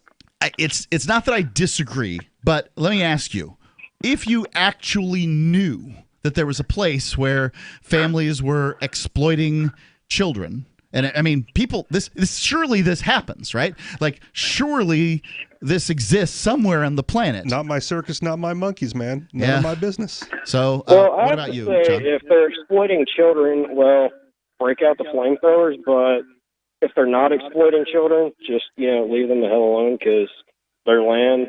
I mean, if they want to make automatic weapons and possibly build tanks on their property, that's their right. I'm with you on that. Absolutely. You have the right to defend yourself. But, I mean, that's the thing. The government's always going to say that it's about exploiting children. I mean, and that's always the first step for whatever it is. And the whole what about children thing that people will prop up, right? No one who says that actually gives a damn. I think when a government lets pedophiles literally get elected into office, but complains when people that have automatic weapons have children in their compound, is some really big-ass hypocrites. I would agree with you on that. I mean, when you think about the Lolita Express, where so many politicians think who was in office during Waco. I mean, Bill Clinton, the guy that was hanging out with Jeffrey Epstein. Indeed, right? I mean, how much more clear could that possibly be? Now, one of the things I think is interesting about the Epstein case is I have a difficult time believing that this isn't some kind of foreign or domestic sort of spy op. I mean, they're getting these young ladies, and supposedly Israeli intelligence. Could be. Supposedly they were recruited for looking a bit older than they were. So instead of, you could have presumably, one of these politicians could have reasonably believed that these 15-year-olds were 18, in which case, with 3 or 4 drinks in them, whatever. And so I don't know whether the politicians were intending to be pedophiles, but they certainly ended up being it. Well, of course you're defending pedophilia. Of course you're defending pedophilia because you're a little grimy Jew, Mark. All Jews are pedophiles. All Jews are pedophiles. Is that your claim? Whoa. You can't say naughty words on the radio. What about Jewish babies? Are those pedophiles? It's just a lunatic. Okay. I mean, I do hate these. We were on the same page for David Koresh, and then he kind of went off the rails there. Right. I mean, well, you want to see, that's the thing is this, ultimately, yeah, we agree with you. Oh, but you're a Jew. And by the way, like a drop of Jewish blood, right? Like I took a 23andMe And you know what? I'm happy about it so that I can say to sick, stupid racists, hey, I'm a Jew. When I'm as Anglo as they are, right? You get punched in the nose one day for claiming that. What? Pop. You know what? If somebody wants to punch me in my nose, I'm going to try to get away from them because I'm not going to engage with a moron. You know what I'm saying? Like, it would be total vanity for me to attempt to, like, my life is valuable to me. Sure. His life is not valuable to me at all. So why would I attempt to do something to his life if it has no value to me? I'm simply going to try to get away from somebody like that. No, I got you. Yeah, I mean, but you get paid to engage with morons for 3 hours a night. I get paid to engage with morons for 3 hours a night. I'm certainly not going to do it for free. There you go. I'm going to let John sit on the thing here and listen to us berate him. He can't get back on. Are we moving on? Oh, yes, we are. All right, question number 3. Is my revolutionary program just a bunch of platitudes with which no decent person would disagree? In 2019... So these are questions for these new up-and-coming revolutionaries out there from the American Institute for Economic Research. Yes. And the question is my revolutionary program... I think it's really better this way. Well, I guess this question they're supposed to ask themselves. Right. So these are questions is my revolutionary program just a bunch of platitudes with which no decent person would disagree? Okay. So you want to help the poor? Who doesn't want to help the poor? Who doesn't want to help the poor? Want to save the children? Yeah. Right. In 2019, Christian Niemitz of London's Institute of Economic Affairs published a useful volume titled Socialism, the Failed Idea That Never Dies, which you can download for $0 from IEA. He notes that a tendency for socialists and neo-socialists to pitch their programs almost exclusively in terms of their hoped-for results rather than in terms of the operation of concrete social processes they hope to set in motion. On this, I paraphrase my intellectual hero, Thomas Sowell. Yeah, I thought Sowell. So, whatever. Yeah, whatever his name is. Yeah, right. I mean, you can't build a society on wishes. And I think having goals are a good thing. Yeah. Well, it's good to have goals, but that's not where it ends. I mean, poverty is a lot more complex than let's steal from rich people. Free Talk Live 855-450-3733. So when we brought him home, we didn't realize that Bear, the rescue dog, was actually sick. He had very flaky skin. He was dropping a lot of fur, and Levette wanted to do steroid injections, special dog food. Nothing seemed to work, so I was at a dead end. DINOVITE.com. I've been hearing Dinovite on the radio for years. It never actually crossed my mind to try it until it finally sunk in. Oh, you're talking about hair and skin, and all right. I'll try it. Well, it took probably 6 weeks, but after we started using Dinovite, no more flaky skin, he doesn't scratch and itch, and he started to put weight on. Dinovite is nutrition. I wish that we would have started the Dinovite right away. It would have been so much easier. You won't believe how happy your dog will be. Every rescue dog in America deserves Dinovite for 90 days. DINOVITE.com. Is spreading the message of liberty, cryptocurrency, and peace around the globe worth $2 per month to you? As you may already know, in addition to our internet feed, LRN.FM broadcasts on free-to-air satellite across North and Central America, as well as Sub-Saharan Africa. And we've been available on satellite for free 24/7 since 2010. The LRN.FM free-to-air satellite signal is reaching some of the most oppressive regimes in the world, and there's no doubt our ideas are making an impact. You can learn more about the channel's impact by watching the 3-minute video at fund.lrn.fm. If you'd like to help free minds globally with our ideas of liberty, cryptocurrency, and peace, you can donate as little as $2 per month via fund.lrn.fm. You can help us continue and expand our satellite broadcast to multiple continents. Visit fund.lrn.fm today, and thank you for your help. Don't forget to share the link on social media. That's fund.lrn.fm. Are you tired of governments murdering people around the world? Stop using their money. There is an alternative. Bitcoin is a stateless, free market, non-political currency. Bitcoin cannot be inflated or controlled by any government. By using their money, you are helping the state. Stop doing it. You have an incredible alternative available now. Learn it, use it, spread it. Get started with Bitcoin at Bitcoin.com. That's Bitcoin.com. What if you want to hear the latest episode of Free Talk Live, but all you have is your phone, you forgot to download our archive, and you have no data connection? You can call our Listen line at 641-793-0191. That's a long-distance number, so you may incur charges. If not, listen as long as you want. 641-793-0191. The Free Talk Live Listen line, 641-793-0191. I've been told no in many different ways. I give you an order and you're going to obey it. George, you can go this way. You can't do that and you have to leave here. You cannot bring signs into their rally. Walk with me. Well, I'm comfortable here, actually. Whoa, hey, who do you think you are? Excuse me. There is no video and audio allowed in this office. No, I have work today. You ain't going to make it. Wait a minute. Whoa. Hey! Oh my God! Unbelievable! Why are you running from me? Because you scared me.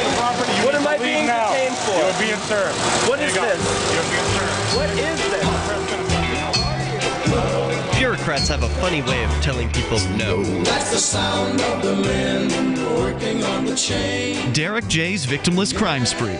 Watch it for free and order the Director's Cut DVD at victimlesscrimespree.com. You're listening to the best liberty-oriented audio streamed around the clock, on the air, and online. This is the Liberty Radio Network at LRN.FM.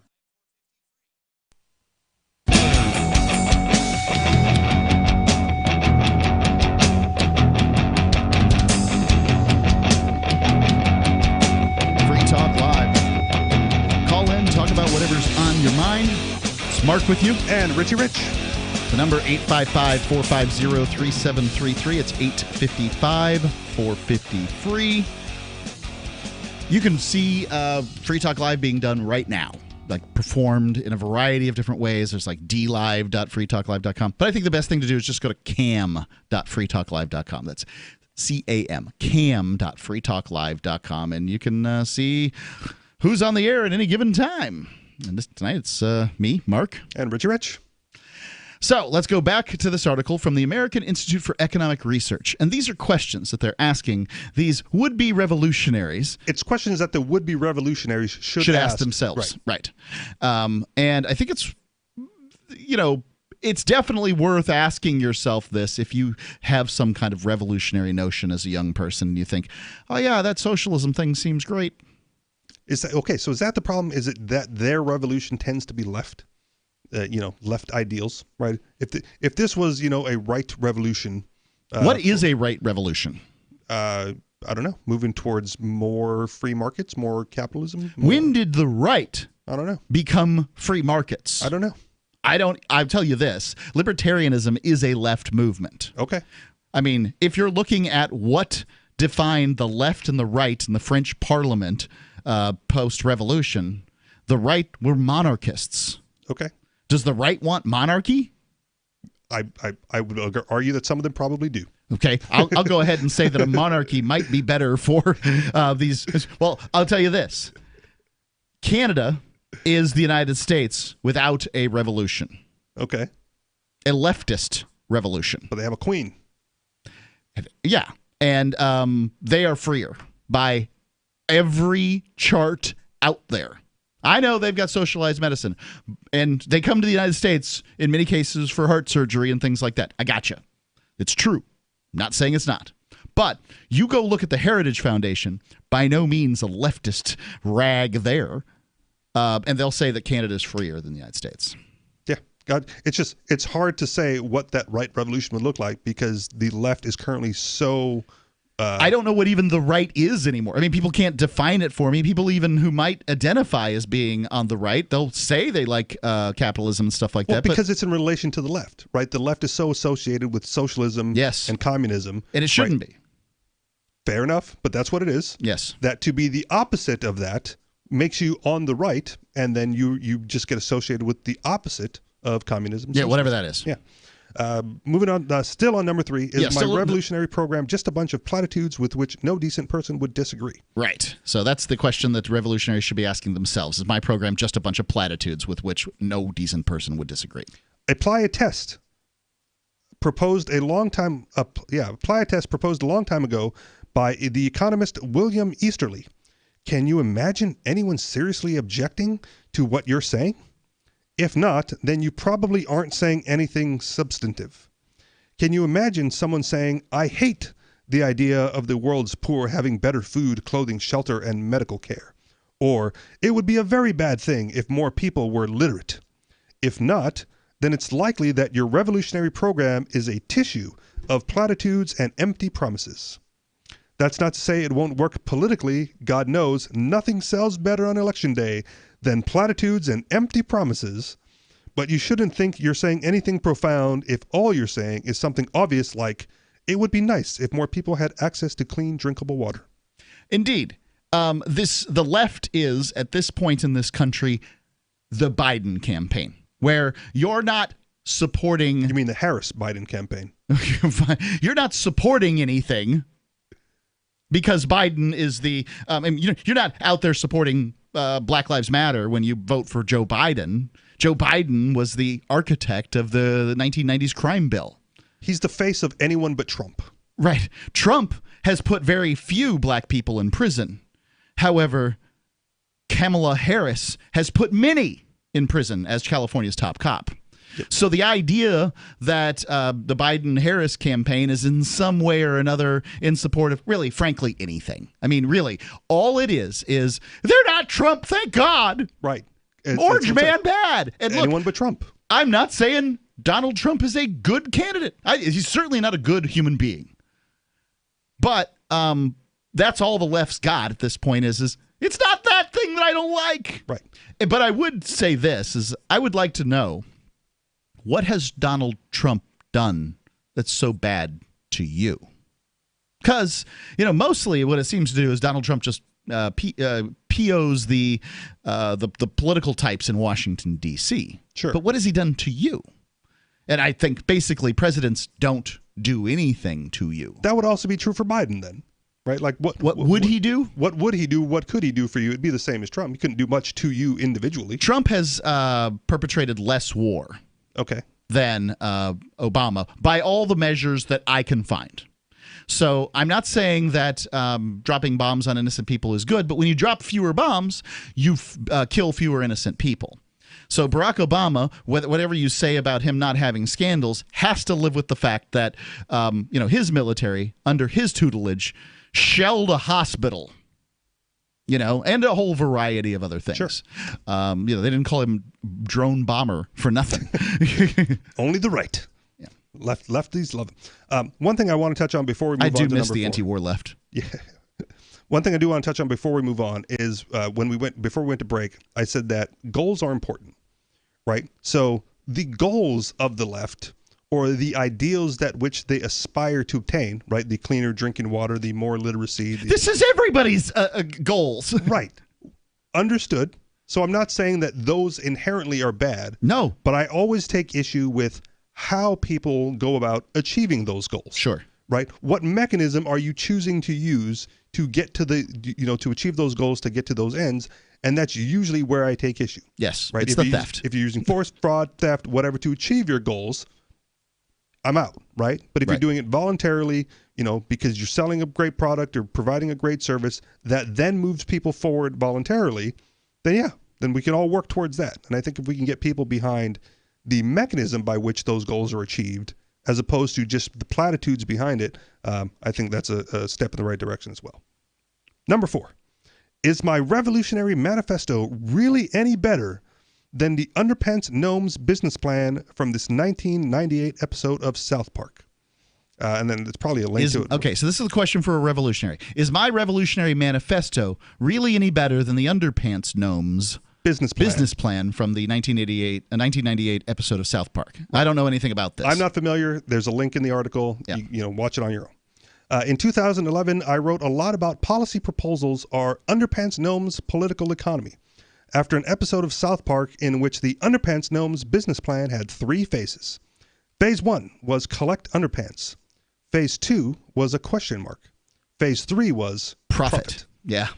So that meme is, circulated quite a bit. It's a great meme, right? So phase 1, collect underpants. Phase 2, question mark. Phase 3, profit. How do you get from phase 1 to phase 3? Right. How do I do something I love, which is collecting underpants in the case of the underpants gnome, and profit as a result? I was just referenced this in the break while we were talking about the Free State Project, where the idea was collect, phase 1, collect 20,000 liberty-loving individuals into one state. Phase 2, question mark. Phase 3, liberty. Yeah. And yeah.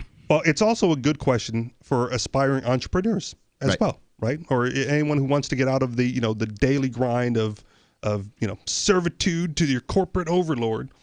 Figure out how to monetize what you love to do.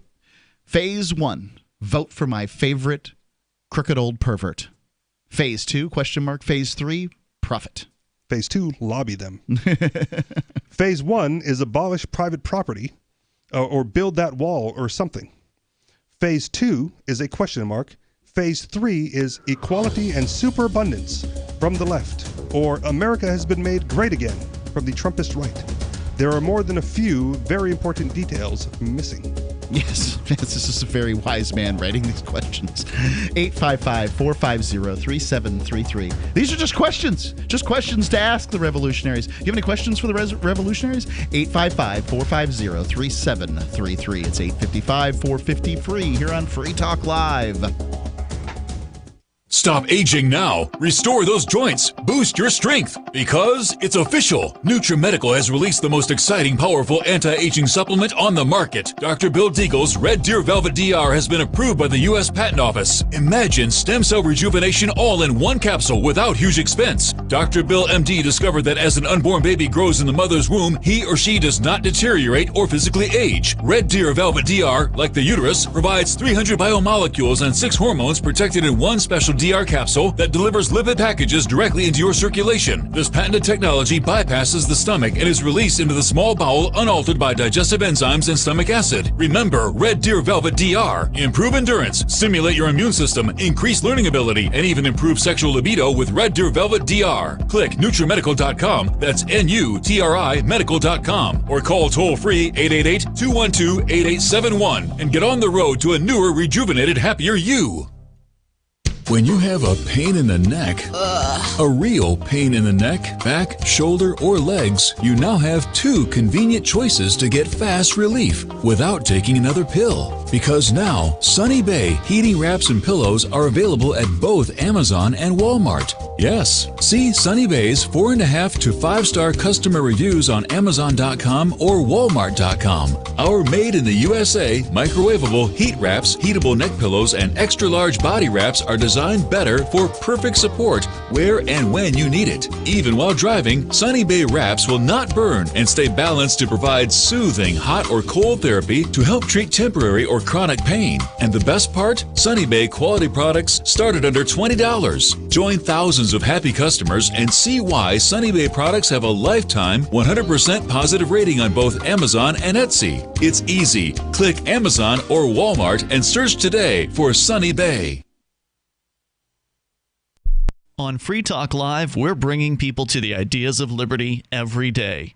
From wrestling superstars like Glenn Jacobs. You guys really are having an impact, I believe. Like I said, a lot of where I am now is due to listening to Free Talk Live. You changed my mind on some very important issues years ago. To random people tuning in on the radio. I was kind of stuck in the left-right paradigm. I heard your show by chance on a Saturday night. From there, I went on, joined the Free State Project, and become an amplifier. So, I mean, that's really the reason why I amp is because I know that if it wasn't for you guys being on as many stations as you are, I never would have found the ideas of liberty. Your amp will directly change more lives by getting Free Talk Live in front of people looking for talk radio online and on the air.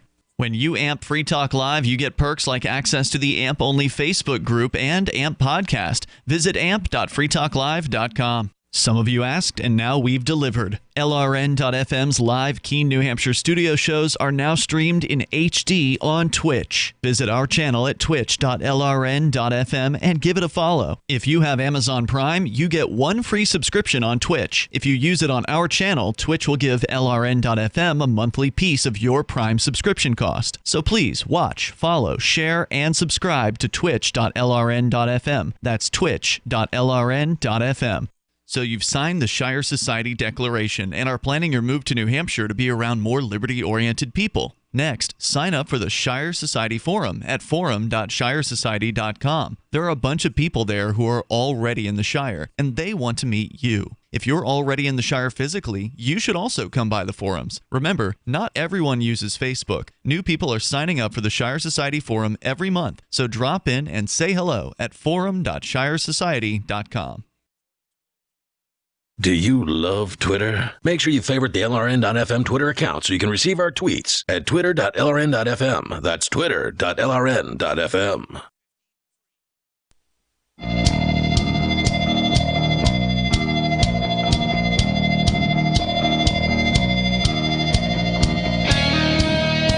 Free Talk Live. Call in, talk about whatever's on your mind. It's Mark with you. And Richie Rich. Want to thank that JC guy. He's a platinum amplifier. And you could be an amplifier too. Go to amp.freetalklive.com. That's amp.freetalklive.com. And you can be like that JC guy and amplify the show. Now, a platinum amplifier is a big amplifier. We just ask for $5 a month. And then we give some perks there. You can, get involved in our Facebook group and, the kind of things that right now it's have a Discord line. Yeah, well, the right here in this new chat room, this is largely amplifiers here and a few other sort of select supporters. But you could be involved in that. You could, frankly, we listen to amplifiers when it comes to how the show proceeds forward, sort of as a philosophical sense. To some extent, you're a member of the board of Free Talk Live when you're an amplifier, like that JC guy is. So amp.freetalklive.com.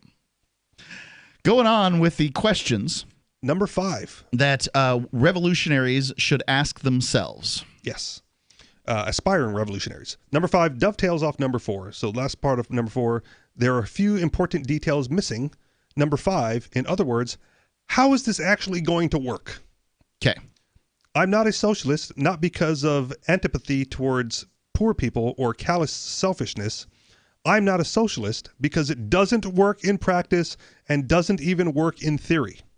Ludwig von Mises and Friedrich Hayek, among many others, have argued that private property, market prices, and market-determined profits and losses are necessary for rational economic calculation. And as we saw in the previous part of this article, people... now that the world has gotten more capitalist, which capitalist isn't a bad word. Remember, at this point, basically you have 2 options. The option that came before capitalism, which was kings, monarchs, princes, and these sorts of things, handing out license to do business and skimming some of the profits off. Mercantilism, I believe is what they called it at the time. Or, capitalism, where people are free to trade amongst themselves without you getting involved or any of your buddies. And that's just it, right? Like, socialism's only a proposal to make a different prince. It's not a proposal to get rid of the prince. Well, and when it comes to capitalism, this is another thing that I think I struggle with internally because, the anarchist, the capitalist side of me goes, well, I'm capitalist because I believe in the private property rights and the people to voluntarily trade. And it always comes back to, well, what's the alternative? If capitalism is free trade, right, free voluntary trade and interaction, the alternative is coerced, right? So no matter what the opposite is, if it's going to be coerced, I don't want any part of it. So it's not that I tout capitalism as the greatest thing ever. Right. I just happen to think that right now, based on that definition, what could be better? And I think that it's worth pointing out what they're talking about capitalism here. And they're just talking about free markets. In this case, yes. Private property, market prices, market-determined profits and losses. Yeah. Marx summarized the programs of communists as abolition of private property, Right. And then they have to go through all these genuflections as to what private property is. No, we're not talking about your family photo album. That's personal property. Right. It's not private property, it's personal property. Right. They're going to have new names for these sorts of things. Yeah, and sure, you can own a hammer with which to go to work, but if you own 10 hammers and you want to rent those out, no. Tisk. Those hammers belong to the people. Yes. No, they don't. It's more than you need. Anything more than you need belongs to everybody. That's right, because Marx and Lenin have decided how much you need. Mises countered that socialism or abolition of private property would mean abolition of rational economy. And it does every single time. Just take a look at when the government gets involved in anything and what happens. Let's take medical costs. Everybody wants to talk about how we need the government to fix medical costs. Do you people have any idea who messed it up? They don't. That's the thing. It took a while. Because it took generations. It did. Or decades, I should say. Decades, yeah. For it to get from where it was okay to where we are now, and people don't see the transition phase as what caused that to go awry. Right, and if you want the solution to medical costs and how to get, want the libertarian solution, you just have to look up The Impossible Solution. It's up the Of Two Minds blog, and it will go over the prices of what it was like to get just giving birth.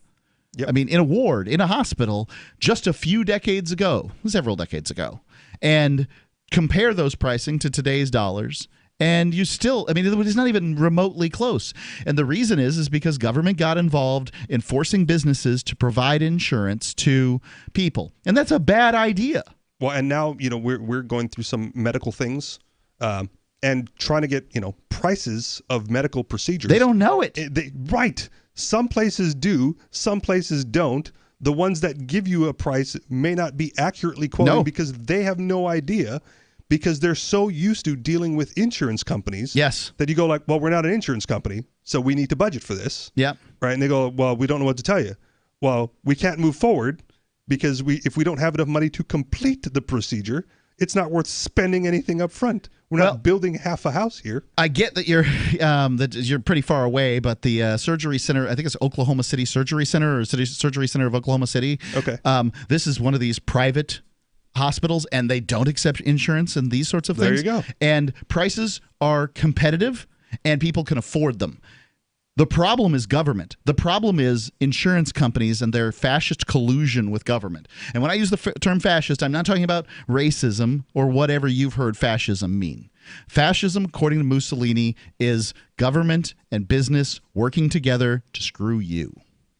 Marx infamously... Not that part. never spelled out exactly how socialism would work. He just knew it would. Vladimir Lenin didn't appreciate the calculation problem and thought that managing an entire economy as if it was just one big factory didn't require much more than arithmetic and receipts. He was grievously, tragically wrong. I think Mises and Hayek ultimately were the ones vindicated by theory and history. Sure, if you can read and have the desire to do so. But most people don't, and they listen to college professors who have neither.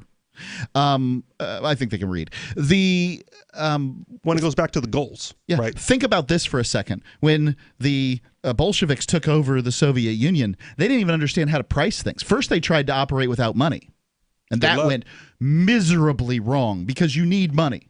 Like, sorry, Star Trek doesn't work. Now, in a society where there's just abundance, yeah, that's fine. Maybe you just don't need money. I don't know. I don't live in one of those societies. Post-scarcity 3D printers that can 3D print 3D printers. And you never want for anything. So maybe that's the case. That would be really cool.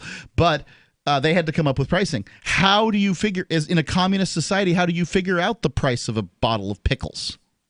I think correct me if I'm wrong again, but I think they based it off the capitalist societies. They went to the Sears catalog and began, doing pricing through that. Right. And they started there, and that'll take you a long way. By the way, kids, don't try to go find out what a Sears catalog is, because these things were huge. They were like phone books. In some cases, they were bigger than phone books, depending on where you were, and that's how you got a lot of stuff. People used to buy. Well, they bought Thompson submachine guns and houses through the Sears catalog. Bring that back. Amazon. Thompson submachine guns. Please. Number 6. Submachine gun. Yeah. Why not? Does my argument for how it will work rely on people discarding self-interest, becoming a lot less horrible, and or becoming a lot smarter? And this is one of the things I think libertarianism can be sort of critiqued with. So does my argument, this is a question asked to would-be revolutionaries out there that are running amok on our streets, apparently setting things on fire or whatever they're doing. Does my argument for how it will work rely on people discarding self-interest, becoming a lot less horrible, and or becoming a lot smarter? Socialism would work if we were all just better people. Why would you need it if we were better people? We'd be so generous and giving and kind. I mean, the first question you ask people is, that sort of like these ideas, more statism, socialism or statists or whatever. I mean, they're all the same as far as I'm concerned. Are people good or are they bad? It's a mixed bag. Right, it is a mixed bag. Have both. And so there are bad people? Absolutely. And if you create a vortex of power, who will be drawn to it? The bad people will be drawn to it, which is why you need to keep that vortex, like not necessarily filled with good people, but vigilant good people defending the vortex. Well, and how do you find that? How do you make a system where only good, well, at the very least, the majority of people who get in it are good? I would say that would be the refreshing the tree part. Right? the tree of liberty. Get rid of the government and then defend the freedom that you've attained for yourself by not letting one. Perhaps a system that has incentives in place, rather than the government, where their only incentive is to use violence against you to get what they want. Yes. Whereas businesses are largely incentivized to do what you want. Now, in many cases, they don't. I mean, I just dealt with an airline last week. They're not always that great. Won't let me in without a mask on. Yeah. 855-450-3733. Free Talk Live.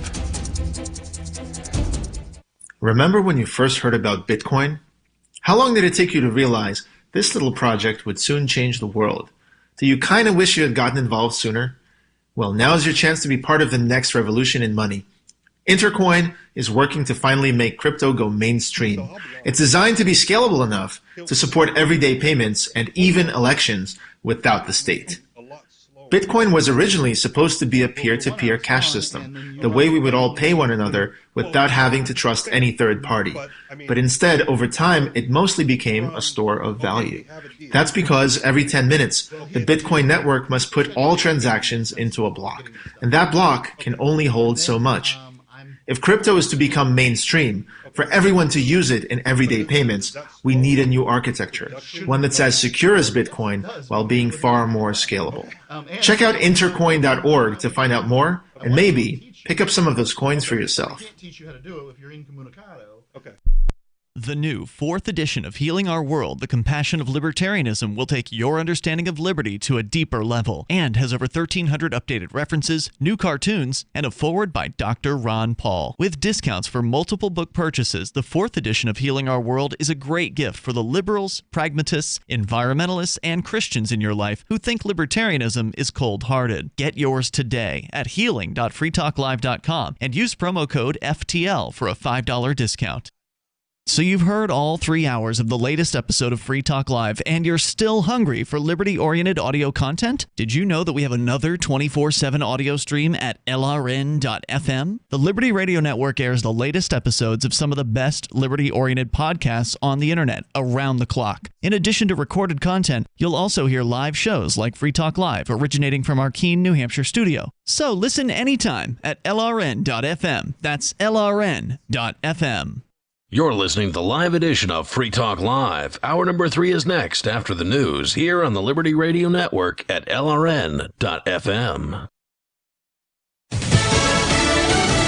Replacing Supreme Court Justice Ruth Bader Ginsburg. I'm Ann Carrick, Fox News. Some are calling Senate Republicans hypocrites as they plan to vote on a nominee after refusing to do the same in 2016 during the Obama administration, saying the Supreme Court seat should not be filled during an election year. The president is fulfilling his constitutional duty now that there's a vacancy on the court, and this week apparently will name a replacement for the seat of Ruth Bader Ginsburg, and then it will be the obligation of the Senate to take up that nominee. And already we've heard from the Senate Majority Leader, Mitch McConnell. He will move forward with this, as will the Senate Judiciary Committee Chairman, Lindsey Graham. Fox's John Decker. Sanctions on Iran are restored by the U.S. after being lifted in 2015. Fox's Trey Yingst. Despite pushback from Security Council members, the United States has reimposed sanctions on Iran that were previously put in place by the United Nations. U.S. Secretary of State Mike Pompeo did release a statement this weekend saying there would be consequences for any country that violates the sanctions. This includes adhering to an arms embargo that was set to expire next month, as well as ensuring Iran is unable to receive help with its nuclear aspirations.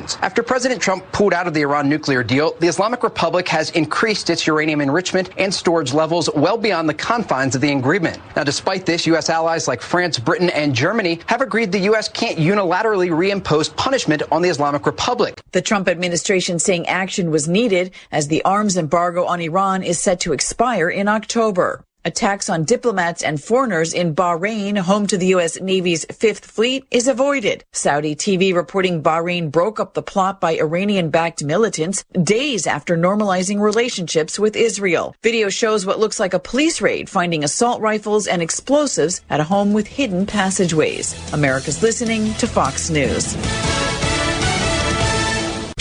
Adjusting to a new normal means we need to be smart about how we do business. Thousands of small business owners have discovered the benefits of Stamps.com and kept their businesses running while avoiding trips to the post office. With Stamps.com, you can print postage on demand and you'll never pay full price, with access to discounted rates you can't even get at the post office, like 5 cents off every stamp and up to 62% off USPS and UPS shipping rates. Don't waste time at the post office or UPS store. Print official stamps and labels right from your home or office computer for any letter, any package, anywhere you want to send. Once your mail's ready, just leave it for your mail carrier, schedule a free package pickup, or drop it off. It's a no-brainer. Right now, listeners get a special offer that includes a 4-week trial, plus free postage and a digital scale with no long-term commitment. Just go to Stamps.com, click on the microphone at the top of the homepage, and type in Fox. That's Stamps.com. Enter Fox. Stamps.com. Enter Fox.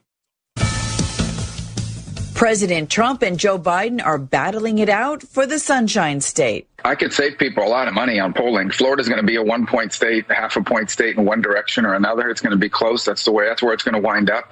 I actually feel pretty good for the president's chances here. He's overperforming in areas like southern Florida, where traditionally he's going to lose, like Miami-Dade County, but he's going to lose by less than he did in 2016, and he's going to narrow margins, and that helps him. He's going to be just as strong, if not stronger, in other parts of the state. Florida Senator Marco Rubio. The NFL's reigning NFC champion, the San Francisco 49ers, suffer a rash of injuries. The San Francisco 49ers got a win on Sunday, but it came with a heavy price. In the 31-13 victory over the New York Jets, the 49ers lost defensive ends Nick Bosa and Solomon Thomas, running back Raheem Mostert, and quarterback Jimmy Garoppolo to injuries. Bosa and Thomas both appeared to suffer knee injuries. Garoppolo was ruled out after re-aggravating an ankle injury, and Mostert suffered a knee injury of his own. LRN.FM's free-to-air satellite feeds blanket most of 2 continents. It was my goal to put our channel there so people without internet could receive our programs and feed pirate radio stations. As our contract with our satellite provider is coming up for another 3-year renewal, I have to consider calling it quits. It's rare that we get feedback or support from our satellite users. We started a fundraiser a few years ago, and though there are a bunch of great contributors to it, as of this recording, it covers 15% of our monthly satellite costs. Please email lrn@lrn.fm and tell me how you use the satellite feed. Better yet, chip in at fund.lrn.fm. The costs aren't the issue. We can afford them, but why continue something not valued by the market?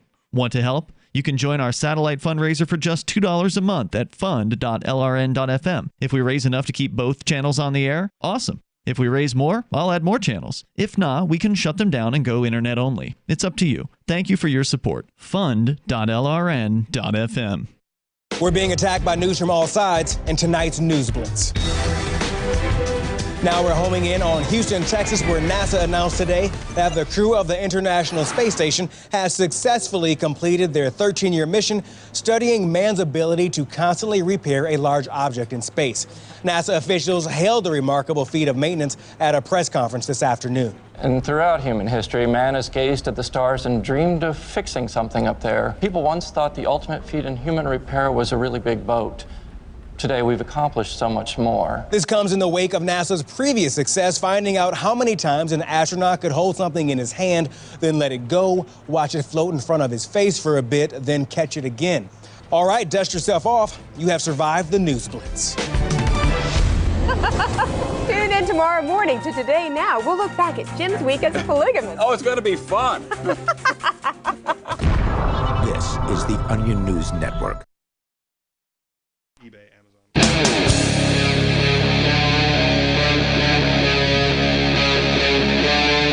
Free Talk Live. Free Talk Live. Call in, talk about whatever is on your mind. That's what we do here on Free Talk Live. That's why we called it Free Talk Live. It's Mark with you. And Richie Rich. Hosting you live this Sunday evening, if it's between 7 p.m. and 10 p.m. Eastern Time, which it is currently for us. Going on just past 9 here on Free Talk Live. You can call in and talk about whatever's on your mind, just as Mike in Georgia has. Mike, you're on Free Talk Live. Hey, guys. How's it going? All's well, sir. What's on your mind? Awesome. First, I want to geek out on you and say, yes, Star Trek did, in fact, have money. They did afterward in Deep Space Nine, right? No, they did in TNG, The Next Generation, and I'm not sure about the original, but I think everybody played poker, and they did, in fact, swap currency. Well, or were they just using chips? And by the way, now you got to define money. Right. So dilithium crystals were, in fact, a form. They had scarcity, so they would have been then a form of money. But Roddenberry just wanted this. He believed that the government would be moneyless, so that he was sort of I think he was a Fabian socialist, if I had to make a guess. I would have to say communist because of Spock. Spock came from Vulcan, and everybody shared everything in a utopian society, which leads us into this. Communism doesn't work because there's somebody always greedy who always wants control. Socialism will not work because half the people won't work and the otyou half will. Right. Until they decide not to because they're not getting anything for their value. Exactly, because once you've done it so much, you just want to sit down. I've got lazy relatives, and the thing is there's crappy jobs out there too. I mean, it's worth pointing out. I mean, there's jobs that really stink to do, and it's not much fun. But somebody's got to do it. I've always been amazed that we want teenagers to handle our food.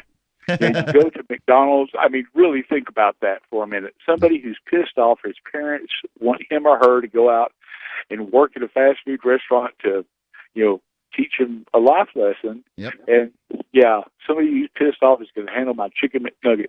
It's like, oh, holy hell. It seems like a bad idea. You're right.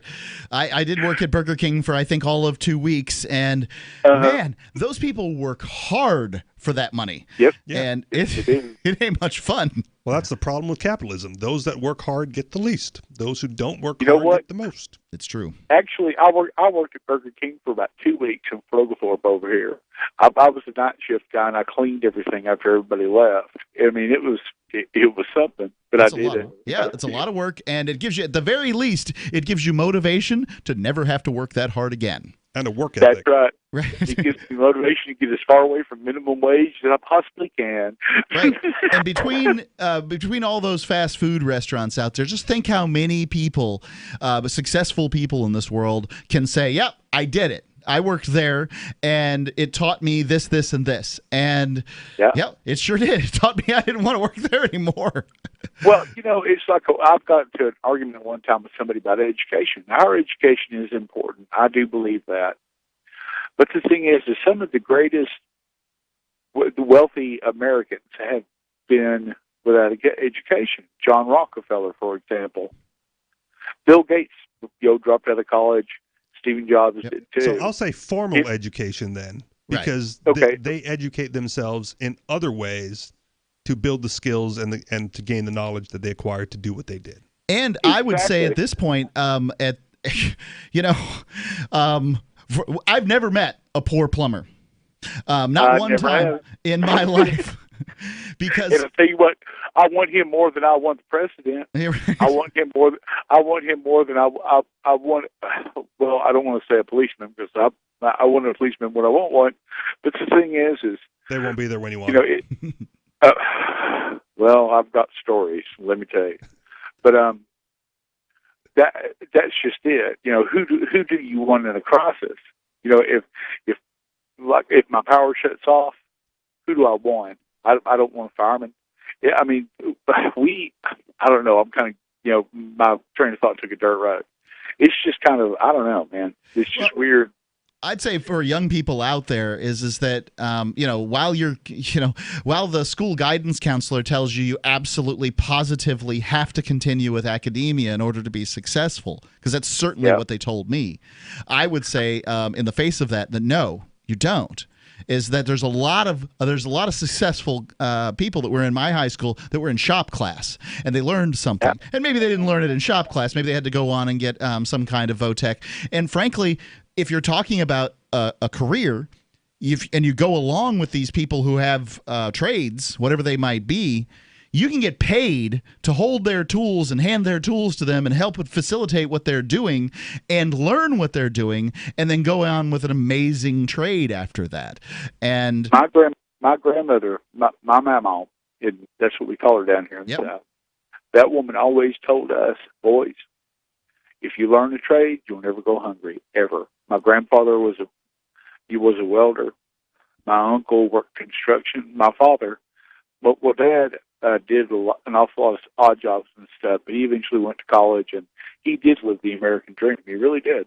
Yeah, and sometimes college makes sense, but it's really not made, in my opinion, for 18 to 22-year-olds. I mean, at least when I was 18 to 22, I couldn't make a good decision. I just couldn't do it. No, I couldn't either. I mean, hell, I could. At 30, I don't know, man. Yeah, about 30, I think I was coming out of it. Mike, I do appreciate the call. I was just clear in my head there. Yeah, I'll tell a quick story. My mom's trying to buy a house, and I was going along. She's 79, so You're the real estate expert. Yeah, I'm handling as much as I can, and I'm a real estate fan. Let's call it that. Sure. And a guy had to come out to check something at the house. I mean, we had to hire a guy to come out and do an inspection for literally $1,000. And he was there for a hot hour. I mean, $1,000 an hour. And yeah, he had a guy along with him who was, younger guy, Puerto Rican, learning what he's doing. And at some point, I would presume that guy can do the tasks that the boss man was doing. Yep. And then they're doubling their rates. Boss man's taking a little hefty chunk for himself. I mean, let's and then your person with women's studies is tend to borrow down the street. If they're lucky, they might just be a server. To bring that back to the medical argument, right? There's a lot of procedures that nurses or assistants can do without the doctor there. Yeah. And more all the time. Yeah. Yeah. It's happening all the time. At this point, basically, you're half the time going to see a physician's assistant anyway. Now, a physician's assistant is not an unskilled job. I mean, there's a lot of school that goes into it, but they're basically doctors. Right. But you pay for the whole doctor fee rather than just what the sure, because the doctor's at least on duty somewhere in a nearby vicinity, supposedly. Yeah. But I mean, I took my nephew in when he unwisely cut the tendon on his pinky finger on a circular saw at my house. You're responsible. Well, Sue Mark. So I take him to the emergency room, and it was a physician's assistant that found those tendons and stitched them back together. And that he has the use of that pinky finger today, not because a physician, not because an MD or a doctor stitched it back. This is a physician's assistant that did that. Yeah, no, I get it. Again, that's if it weren't for the government, overseeing the medical establishment, who knows what they would be able to do. Yeah, in their own private practices. Provide services significantly less costly. Yep. So these are questions that the American Institute for Economic Research's author here is asking would-be revolutionaries to ask themselves. Yep.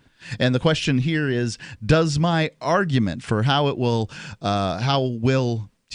how it, being their idea, will work rely on people discarding self-interest, becoming a lot less horrible, and or becoming a lot smarter.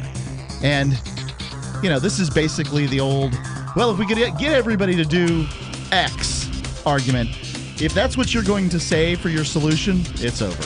Like you've already lost. Yep. Yeah. The number, 855-450-3733. It's 855-450-FREE, as in Free Talk Live.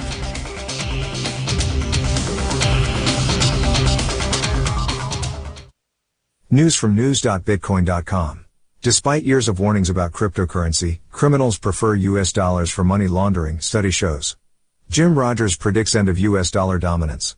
Macro strategist Raul Paul says Bitcoin beats gold in every way. New crypto, sushi, plummets around rumors of exit scam. Bitcoin.com is your source for getting started with cryptocurrencies, getting a wallet, buying Bitcoin Cash, mining, and all the latest cryptocurrency news at news.bitcoin.com. Bear, the rescue dog, had very flaky skin, dropping a lot of fur, and Levette wanted to do steroid injections. I was at a dead end. DINOVITE.com. Probably 6 weeks after we started using Dinovite, no more flaky skin. He doesn't scratch and itch. It was awesome. You get some Dinovite, how happy your dog will be. Every rescue dog in America deserves Dinovite for 90 days. DINOVITE.com. Join liberty-minded voluntarists, anarchists, and libertarians from June 28th through July 4th for ForkFest 2021 at Rogers Campground in the beautiful White Mountains of New Hampshire. ForkFest happens the week after the Porcupine Freedom Festival, and ForkFest is decentralized, which means no one is in charge. That also means there's no ticket cost. Just reserve your camping, RV site, or motel room with Rogers Campground for June 28th through July 4th. Where better to celebrate Independence Day than around other freedom-loving activists in the Shire? You can relax and enjoy the camaraderie of like-minded people, or you can create whatever experience or event you'd like others to have. If you're planning an event for ForkFest, be sure to let others know in advance. You can connect with fellow ForkFesters via the unofficial Telegram chat or the ForkFest forum. Links to those are on the unofficial website, forkfest.party. Mark your calendar for June 28th through July 4th, 2021. We'll see you at forkfest.party. The Free State Project has reached its goal of 20,000 liberty lovers who've pledged to move to New Hampshire and get active to achieve liberty in our lifetime. Perhaps you're trying to figure out what part of New Hampshire should be your destination. If so, consider Keene. You'll find more than 150 reasons to move to Keene at move.freekeene.com. Keene is famous for its historic, publicity-generating activism, as well as being the liberty media capital of the world. It's home to freekeene.com, New Hampshire's destination for liberty activism, news, and opinion. For years, we've been compiling over 150 reasons to move to Keene at move.freekeene.com, where you'll learn about some of what's happening here and what makes Keene a great place to live. If you love liberty, you'll probably enjoy anywhere you end up in the Shire. But do your due diligence first. Please visit move.freekeene.com for the full list of over 150 reasons to move to Keene. That's move.freekeene.com. If you want to know the latest about Free Talk Live before we go on the air, all you need to decide is how you want it delivered. It's your choice. Visit news.freetalklive.com to receive our usually weekly news updates by email. Plus, we have a Twitter account at twitter.freetalklive.com, and you can follow us on the decentralized Mastodon platform at toot.freetalklive.com. So please follow us at toot.freetalklive.com and sign up for our emails at news.freetalklive.com. Cell 411 is a free app for Android and iOS that replaces government-controlled 911. Cell 411 allows you to preset a group of friends or private organizations to show up at any emergency. Cell 411 is a nightmare for the state because it proves their so-called services aren't needed. Cell 411 has had thousands of installs, and of course it's covered by the BIPCOT no government license. Cell 411 because your friends won't shoot you when you're in trouble. Without the government, who would build the emergency services? You and Cell 411. Get it today at getcell411.com. You can put the Liberty Radio Network on the air in your area. Visit broadcast.lrn.fm to learn how. Broadcast.lrn.fm.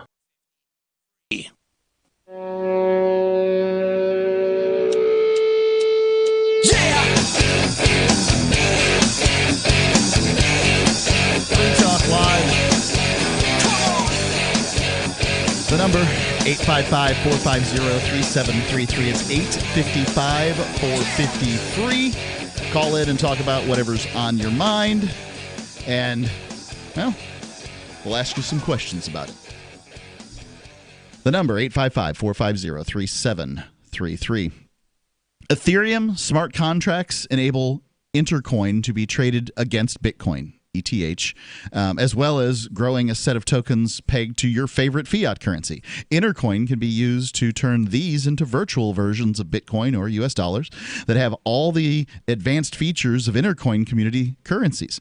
They would finally be spendable in everyday payments, be programmable, instantly convertible, generate analytics, and much more.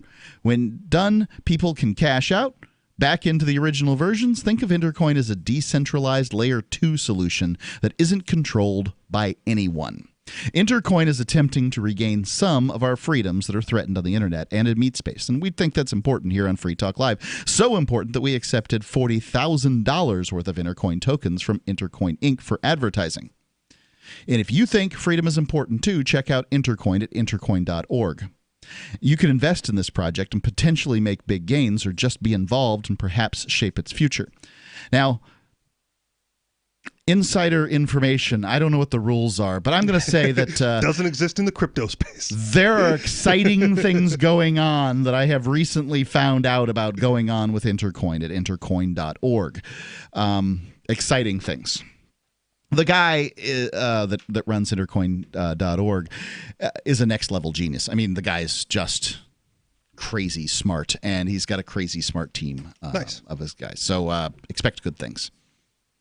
Going on with the American Institute for Economics Research's questions for would-be revolutionaries. I mean, mostly college kids, right? That think that, like I did when I was in college, or, pre-college even, thought that I could come up with some socialist system that would feed everybody and take care of everything. They're mostly college kids, yes. And this article was based off of a writing prompt for a writer's seminar. Yes. For college kids. Right. So, hand in hand. Number 6, we'll read the question again. Does my argument for how it will work rely on people discarding self-interest, becoming a lot less horrible, and or becoming a lot smarter?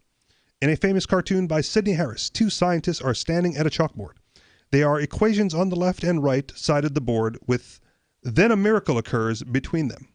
One scientist says to the other, I think you should be more explicit here in step 2. If you're relying on a change in human nature to make your program work, be prepared for a very long wait, or be prepared to spill oceans of blood like those who tried to create a new socialist man in the 20th century. The socialists and communists wanted to run the economy as if it were one big factory. For the most part, they have also wanted to run the rest of society as if it were one big family. This brings us to a problem that vexed Friedrich Hayek his whole career.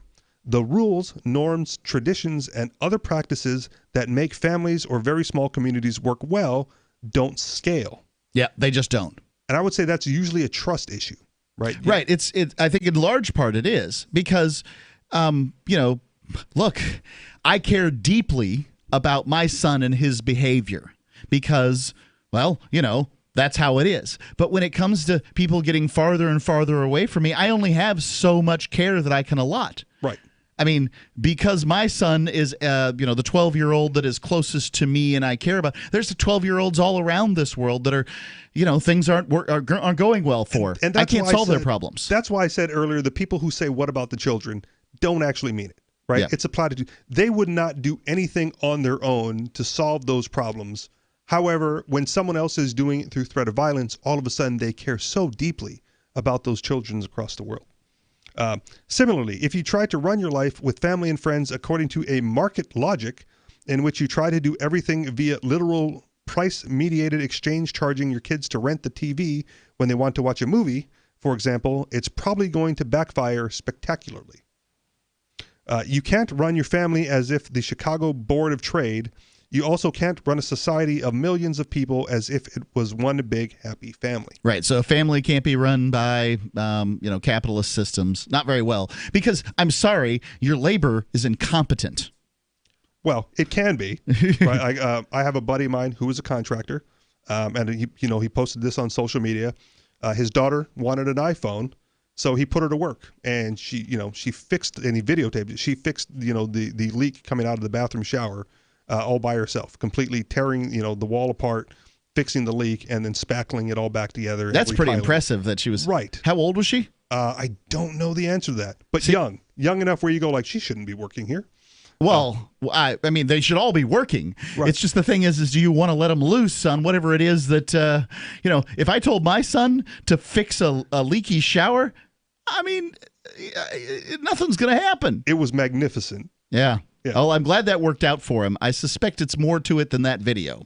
Maybe. Well, obviously, because he's worked with her in the past. Yes, she sees him work, right? Like The Apprentice. She has a small grasp of what's going on, and he probably guided her through it. But still, to watch them do it, they have the competence for it, right? They have the capability for it. Just they're usually not allowed to. Number 7. How has it worked the other times it has been tried? And this is a question for would-be revolutionaries. How has it worked the other times it's been tried? Well, every other time it's been tried, it was something completely different. No, it wasn't.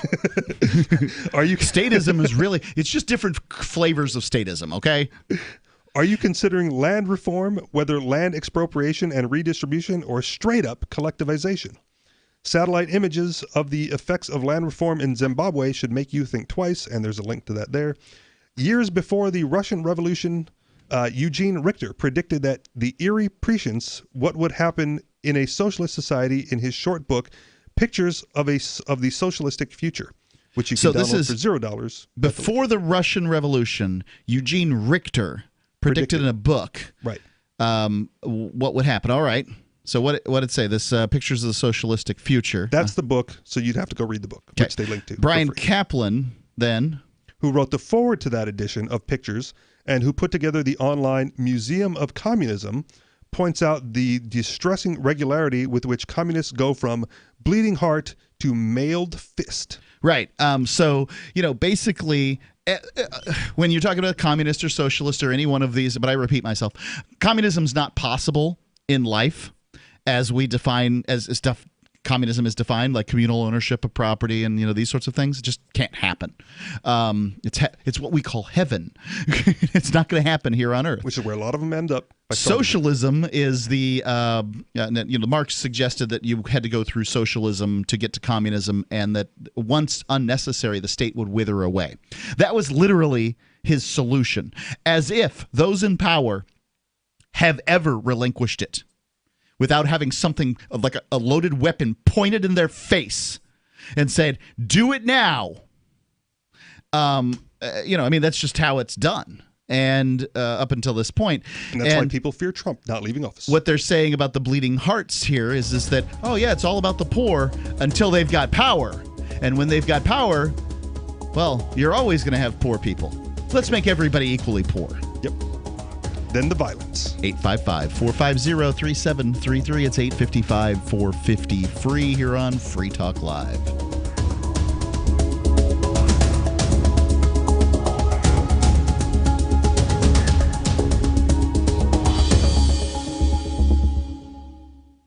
Divvy's been a pretty good investment for Free Talk Live. Their ad campaign started in September 2019, and from mid-March to mid-July, the values soared by 10 times. It's not too late. Divvy's new wallet hasn't even released yet, and other things are happening that I can't even say on the radio. If you want to invest and potentially do well, go to DivvyProject.org. I can tell you that FTL is deepening its partnership with the guys from DivvyProject.org. Past performance is not an indication of future profit. DivvyProject.org. DIVI Project.org. Every year, over 1 million fires burn in America. Fortunately, firefighters are on the job, saving life and property, and you can be a part of it. 7 out of 10 firefighters and emergency responders are volunteers. There's no typical firefighter. Anyone can volunteer to serve their community. Volunteering as a first responder is really about having the heart and drive to make a difference where it's needed most. Your community needs you. Are you ready to answer the call? Learn more and find local volunteer opportunities at makemeafirefighter.org. This is Michael Dean from the Freedom Fiends. I've run websites since 1996 and have used over a dozen web hosts in that time. AgristHosting.com is the only one that hasn't broken my heart. Agrist Hosting's uptime and service is stellar, and their DDoS mitigation is the best I've seen. That's important because if you tell the truth in this world, you'll ruffle feathers. And some people will try dirty tricks to silence your voice. No matter what the haters hit us with, Agorist Hosting keeps our websites online. If you have a mission-critical commercial presence or a world-changing activism site, you cannot tolerate any skullduggery. So go with agoristhosting.com. Have a WordPress or blog site, but you're not satisfied with performance or uptime? Or just want raw hosting? Want to pay with Bitcoin? Agorist Hosting specializes in high-performance hosting with personalized service. Go to agoristhosting.com and click on the button that says Get Hosted.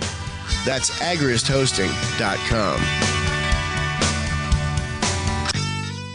Are you a cryptocurrency advocate? The Crypto Tip is the ideal outreach tool to help new people discover cryptocurrency. It's a printable business card-sized tip that you can give to service providers, preferably in addition to a good cash tip. When the server scans the QR code, it'll bring up an explanation of cryptocurrency, how to install a wallet, and allow them to claim the tip. If they don't claim the crypto, you get your tip refunded to you after a time period you specify. Plus, if they do claim the tip, you get an email alert. Create as many tips as you want at cryptotip.org. That's cryptotip.org.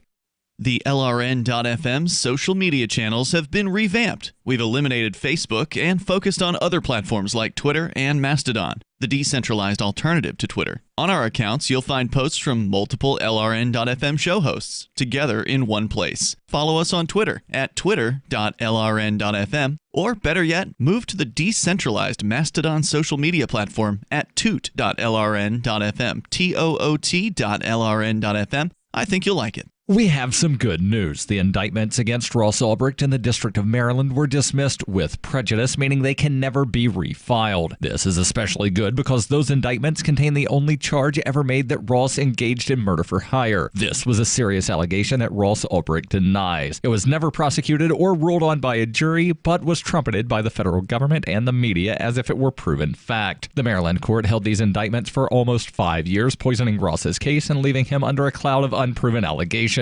As explained in Ross's appeal to the Supreme Court, the fact that the judge used these allegations to give Ross a draconian sentence of double life without parole violated his Sixth Amendment right to a jury trial. Judges are required to issue sentences based on convictions decided by a jury, not unproven allegations never even charged at trial. Although this is a positive development, the dropped indictment will not set Ross free. Now, a presidential pardon is Ross's only hope of freedom. Sign the petition at freeross.org. freeross.org.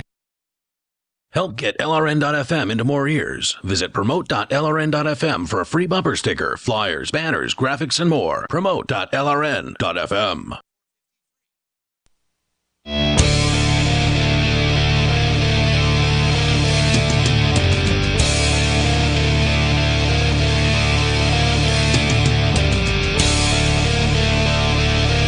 Free Talk Live. Call in, talk about whatever's on your mind. It's Mark with you. And Richie Rich. 855-450-3733. It's 855-450-FREE. There you go.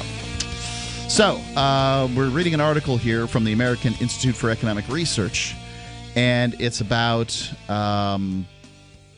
questions that are asked of young revolutionaries, what they should ask themselves, right? Questions to ask would-be revolutionaries. Right. So, for this, number 7 here is, how has it worked the other times it's been tried? And the answer is it hasn't. Right. We got a little bit further into that. It doesn't take long for communist regimes to go from establishing a workers' paradise to shooting people who try to leave. Consider whether or not the brutality and mass murder of communist regimes is a feature of the system rather than a bug. Hugo Chavez and Che Guevara both expressed bleeding hearts with their words, but used a mailed fist in practice. I've written before that irony is denouncing Milton Friedman for the crimes of Augusto Pinochet while wearing a Che Guevara t-shirt. Yeah, indeed. And, now I don't know that Guevara, I should say Cuba and Venezuela are actually keeping people in their countries, but certainly that happened in many of the communist regimes in the past. Pinochet was a murderous thug. Guevara was too. Kaplan points to page 105 and 106 of Four Men Living the Revolution, An Oral History of Contemporary Cuba. On page 105, Lazaro Beniti Rodriguez's heart is bleeding for the illiterate. On page 106, he's advising Fidel to have an incinerator dug about 40 or 50 meters deep, and every time one of these obstinate cases came up, to drop the culprit in the incinerator, douse him with gasoline, and set him on fire. Yeah, well, it will solve your problem, right? Is if you just kill everybody who disagrees with you, and then what do? I mean, once you've just killed the people who disagree with you, then you'd have to find the people who wear glasses because academics have gotten us where we are. I don't know. It's crazy. Well, it's also that's how the left tends to like eat everything in their path, right? They find a new thing to be outraged about, and then cancel culture. Yeah, right? He did this, and now we're all going after that. Not realizing that everyone's different. Yeah, I wonder how leftists would react today if we, decided if they could get America to, run gas chambers for the alt-right or something like that they're upset with. I think Peakless would say, because I had to get that in at some point, that they'd probably be okay with that because just like the Nazis in Germany at the time, right, there was a disconnect with how they would, with their relation with the Jews, right? Not all of them hated them, but they just went along with the party lines. So just like that, the leftists would just go along with the party lines, even if they disagreed or had alt-right friends, because that's just what you do. And that's basically what politics is in America right now. Right now, absolutely. Politics is, we're going to vote our guy in, and people think the president has a great deal of power. I think that Trump has demonstrated at this point that he doesn't. I mean, the swamp isn't drained. And it wouldn't take that long to just fire everybody if that's what you really wanted to do. Yep. And, it's not unlikely he'll get a second term. I don't know the answer to that. But it's just not as powerful of a position as you think it is, as people think it is. And that's what it is. I mean, you get the guy in that you want to get in, and that'll stick it to those other people. And that's one of the things I like about Trump is that the people that he makes angry, I really dislike. But the position is becoming incrementally more powerful by use of executive orders. Yes. Right. So, and that can be blamed on both Democrats and Republicans. True. And I would like to point out at the detriment of all the citizenry or civilians or whatever. Right. Both the Democrats and the Republicans, with the death of Ruth Bader Ginsburg, have something to look at. In their own party, their own sin, they have something to look at.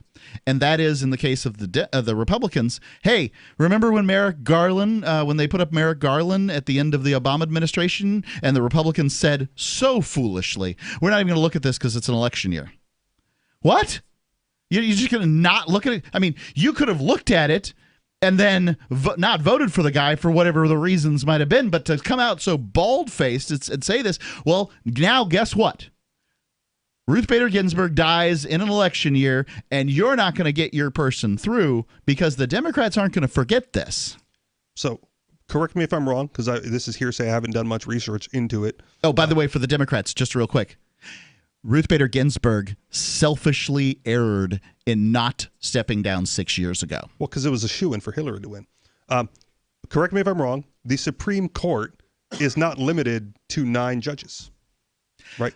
Not in the Constitution at this point, no. Right. So Trump could make an appointee and they could be confirmed in at any time.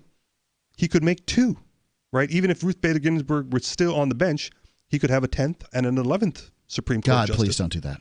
Just saying, it's there, right? You could have less. You don't have to appoint anybody.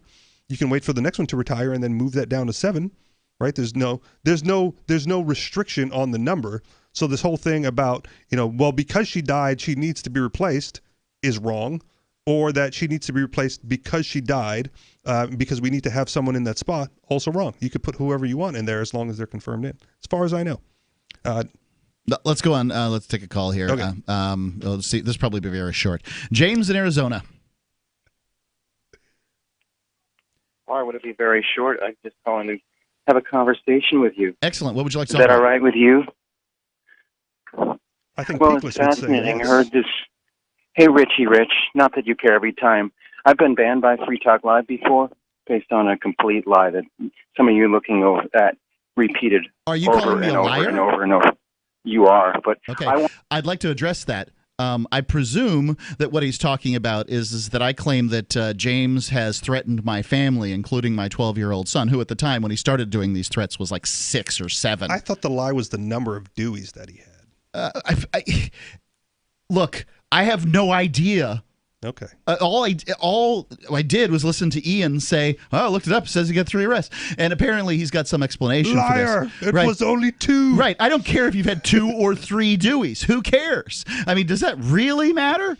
What matters is that you were getting progressively more threatening. So some listeners doxed your butt, and then they told me, and I mean, like what? It matters greatly just based on the lifelong hostility up to this point. Just so absolutely insane. Like the dude threatens my family and then I'm lying because I say he threatened my family. Look, you can go to, and here's what makes him so mad. I made a Facebook page that says things James Whittakind says. So that means I doxed him on the air by saying his name. I've clicked the like button on that page. Hasn't been updated in a while. It hasn't been updated in a while because I've blocked him on every media I possibly can block him on because I'm sick and tired of him saying the same old thing, which is Jack Edgington shouldn't exist. Right, that's my son's name. Yep. And which, by the way, this dude's Catholic, right? And Catholic people believe generally that God creates all life. And that life can't exist and can't be, you can't exist if it's not made of God. And it's perfect that it's made of God, right? And that's a reasonable stance, in my opinion. Bold claim that that human life is miraculous and God makes it. Therefore, he's making an anti-Catholic statement by suggesting that my child apparently is the only one on the planet that should not exist because he presumes that somehow I shouldn't have been free when I was, or whatever. The Florida Supreme Court makes some kind of mistake and blah blah blah blah blah blah blah because I disagree with him on whether or not the atom bomb should have been dropped on Japan. That's how insane this dude is. He's upset that I point out that some of his ideas are inconsistent. And he asked me to think twice. And then I ask him to work with me on these thoughts. He doesn't want to think twice. He wants me to think twice because he's always right, because that's what insane people are. They're always right. I am wrong, ladies and gentlemen. Right now, I believe something that is mistaken. You can call in and tell me what it is. But by God, don't threaten my kids. Fair enough. My kid, my family, my mother. He said he was going to hurt them all. And they said, I never said that. Free Talk Live, 855-450-3733. Who's the liar?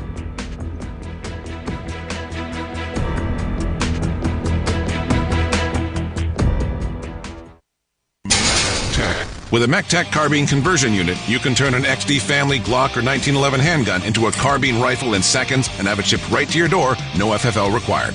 Now, MECTEC is excited to announce our pistol carbine conversion unit. More compact with a 12-inch barrel and an arm brace, proving once again that MECTEC is the world's most versatile handgun accessory. For a limited time, go to handgunconversions.com. That's handgunconversions.com and use coupon code RADIO to receive $35 off any carbine purchase. Are you ready for what's next? It's likely coming. More food shortages, power outages, grocery stores closed, social unrest. Ask yourself, do you have enough food and supplies on hand to last at least 30 days? Most Americans do not, but you can. Avoid the panic of the last-minute rush. Order your 4-week supply of emergency food today from mypatriotsupply.com. Starvation or dependency on the government are your only alternatives. Avoid those and the pain of being unprepared. Go to mypatriotsupply.com right now. Build your emergency food supply with meals that last up to 25 years in storage, shipped discreetly to your door. Folks that know what's coming are using today to prepare. There's time for you to do the same. That's mypatriotsupply.com, the original Patriot Preparedness Company. mypatriotsupply.com. Silver has always been nature's very own antibiotic, and only one system allows you to generate an endless supply of natural silver solutions. SilverLungs.com. You'll find no wild claims or pseudoscience, just a lifetime of nano-sized pure silver solutions. The Silver Lungs generator allows you to make your own, so stop paying for silver solutions. The unique lung delivery system targets respiratory infections where other silver solutions simply cannot reach. See the Silver Lungs generator and lung delivery system at SilverLungs.com. That's SilverLungs.com. Join liberty-minded voluntarists, anarchists, and libertarians from June 28th through July 4th for Forkfest 2021 at Rogers Campground in the beautiful White Mountains of New Hampshire. Forkfest happens the week after the Porcupine Freedom Festival, and Forkfest is decentralized, which means no one is in charge. That also means there's no ticket cost. Just reserve your camping, RV site, or motel room with Rogers Campground for June 28th through July 4th. Where better to celebrate Independence Day than around other freedom-loving activists in the Shire? You can relax and enjoy the camaraderie of like-minded people, or you can create whatever experience or event you'd like others to have.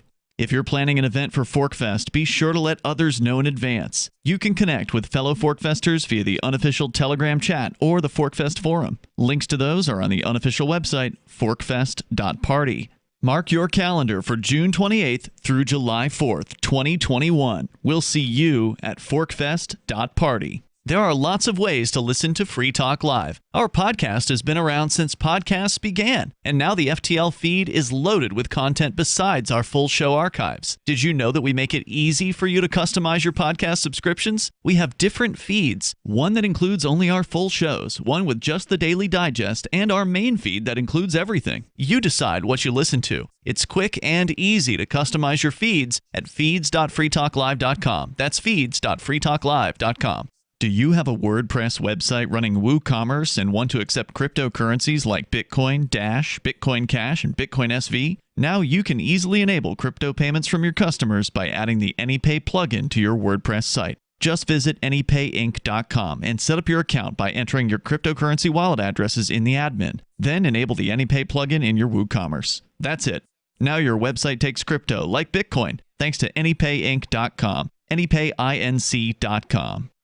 Some of our live shows are streamed in HD on Twitch. Please follow and share at twitch.lrn.fm. That's twitch.lrn.fm.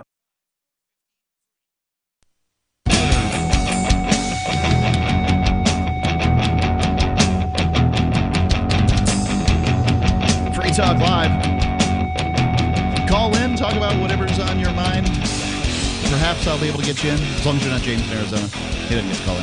Is he still on the line? Yeah, I'm just sitting there, letting them sit there, stew over how badly we've treated him. You know, the funny thing is that we're talking about him. You know, like that. I mean, that's what he wants. He's in your head. He's just, yeah, absolutely. Dude's in my head, right? He's just rent-free space in Mark's head. He's this egomaniac that thinks that the world revolves around him, and that somehow he can get away with threatening people's kids. And apparently he can. The FBI doesn't care, apparently, or they would have done something about it. But, you know, I mean, all the evidence is there for any FBI agent who wishes to go to things that JamesWhittekind.says.com or things that James Whittekind says on Facebook and look it up. But they don't want to do that. They're busy going after Cantwell for sending mean messages to people. So whatever the case may be, the number is 855-450-3733. Let's go to Gene, the Christian anarchist, calling in on our 800 number. Gene, you're on Free Talk Live. Hey, you know, sometimes Ian can be a little hard to talk to. No. You mean like in the sense that difficult to get a hold of or hard to communicate with? Hard to communicate with sometimes. Uh-huh. Yeah, like Cry Me a River. I've been working with him for 20 years. I know. I know. Well, I've been calling him for over 15 years. Yes, so. You have. Yeah, I know. Longest consistent caller. I've seen him come a long way, and you as well, both on this road to liberty. So, but back to commies again, because you were talking about commies a little while ago, and yesterday that discussion went to commies. Yeah, and so in that case, two different types of commies, right? Like the in one case, you're talking about the sort of you know, the fanciful college student wishing to see a more egalitarian world versus the Chinese Communist Party, which is what we were talking about yesterday. Please go ahead. Yeah, well, specifically, I'm more along the lines of the Chinese Communist Party and the things that they did. And somebody brought up a good point on Twitter that I totally agree with, and that is the powerhouse that China would be today if Taiwan had won that war. And imagine the Taiwanese government ruling over all of China when all those resources we would be second right now in the world. I'm sure of it. Yeah, like DC ruling over all of North America. So yep. I'm working on I've been working on a thesis for a while. I haven't spent much time on it, but before Russia turned into the Soviet Union, there was a revolution. The United States actually had troops in Russia. And before China went communist, the United States had troops in China. It was protecting them from the Japanese and all that stuff, right? The Chinese fought the Japanese in World War II. Why is it when the United States gets in and helps that terrible, dangerous regimes take over? I don't know. I mean, by design, so that there's always someone to help. Well, maybe. Gene, any thoughts? I think it just could have been chance, because whenever there's a revolution, but three. Well, yeah, because when you have a revolution, and especially in the 20th century, revolutions typically took a socialist, communist bent.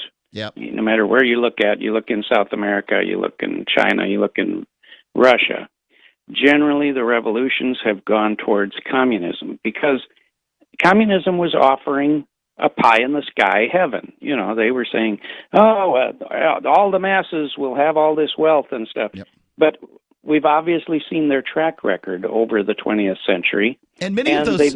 I would like to point out, in many of those cases, those regimes that existed prior to whatever the communist revolution there was, were awful, right? Like if you think about Batista in Cuba, there's a reason the Cuban people got behind Castro. It's because Batista was awful. Please go ahead.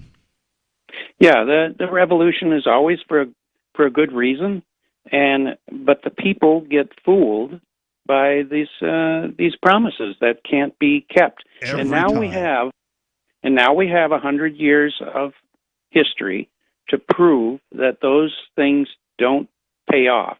So it's time that people learn from history, which I don't think they will, because people don't look at what has happened and try to learn from it. In fact, they try to ignore what's happened or even forget about it. Well, they think they can do it better. They think they can improve upon it this time because they're smarter than their predecessors. Well, we all think that we're right. Everybody believes that they're right, because if I took a position where I thought I was wrong, I would change my position, right? Right. So everybody That's the human thinks condition, that man. Everybody thinks their position is correct, and I believe my position is correct, and I'm sure that Ian believes his position is correct. But we go head to head sometimes on certain issues, and we both believe we're right. Only one of us is right. I mean, assuming we're both not wrong, because there can only be one right in the world, and that's why in Cloud Atlas, the protagonist, the girl there that was the hero of the show, and she said in one point where she's being interviewed by the brutal regime, and they asked her for her version of the truth, and she simply said, "Truth is singular; its versions are mistruths." So people may believe that their version of truth is correct, is real, but there is only one truth. We may or may not know what that is. Right. In some cases, that truth can't be revealed yet. I believe that truth was written by a creator into the foundations of the universe. Whatever that truth might be, all the truths were written into it, and they're being revealed over time. And it's only people whose dedication to logic and truth and peace and these sorts of things can find it out. Maybe not even peace. I think peace is built into the universe, but maybe I'm wrong. Nature's pretty deadly. Balance is built into the universe. That's right, balance. So it's beautiful. Balance, not necessarily peace, but balance. Indeed. Thank you for the call, Gene. Mm-hmm. The number 855-450-3733. Let's go to David calling in from New Mexico. David, you're on Free Talk Live. Yeah, yesterday was Rosh Hashanah, wasn't it? I don't know. Yeah, so I don't know what. I know that there was some Jewish holiday in the recent past, and I don't know. Yeah, and I think it began with an R, and I don't know what any of those are. as a Jewish person, And, Mark, how come you don't celebrate these things? Yeah, Mark. So anyway, Darth Vader Ginsburg passed on Rosh Hashanah. Na na na na. Hey, goodbye. There's the joke. You know, you always end the call on the joke because that's where the pinnacle of the call is going to go, and so you get them out. Let's go over the last tell few. Your joke at the end? What's that? As a caller, tell your joke at the end. Oh, yes, as a caller, tell your joke at the end. Let's tell the last three things here from the tips. What are these questions for the would-be revolutionary? Want me to just hit the questions themselves? Yeah, we're just going to have to go through the questions. Number 8. Are people moving towards or away from the kind of society I want to establish? So, are people moving towards or away from the kind of society that, in this case, leftists, college students, at least that's what the article's suggesting, are wanting to establish? It's also the ones taking the writing class. Yeah. Number 9. What will they don't even know in many cases that Swedish countries aren't socialist. You know, like this term democratic socialism, I don't even know what it means. Well, because they have a lot of social programs. Yeah, well, there's social programs in the U.S. too. Really, what's different? Theirs are better. Right. Number 9. The smart Swedes.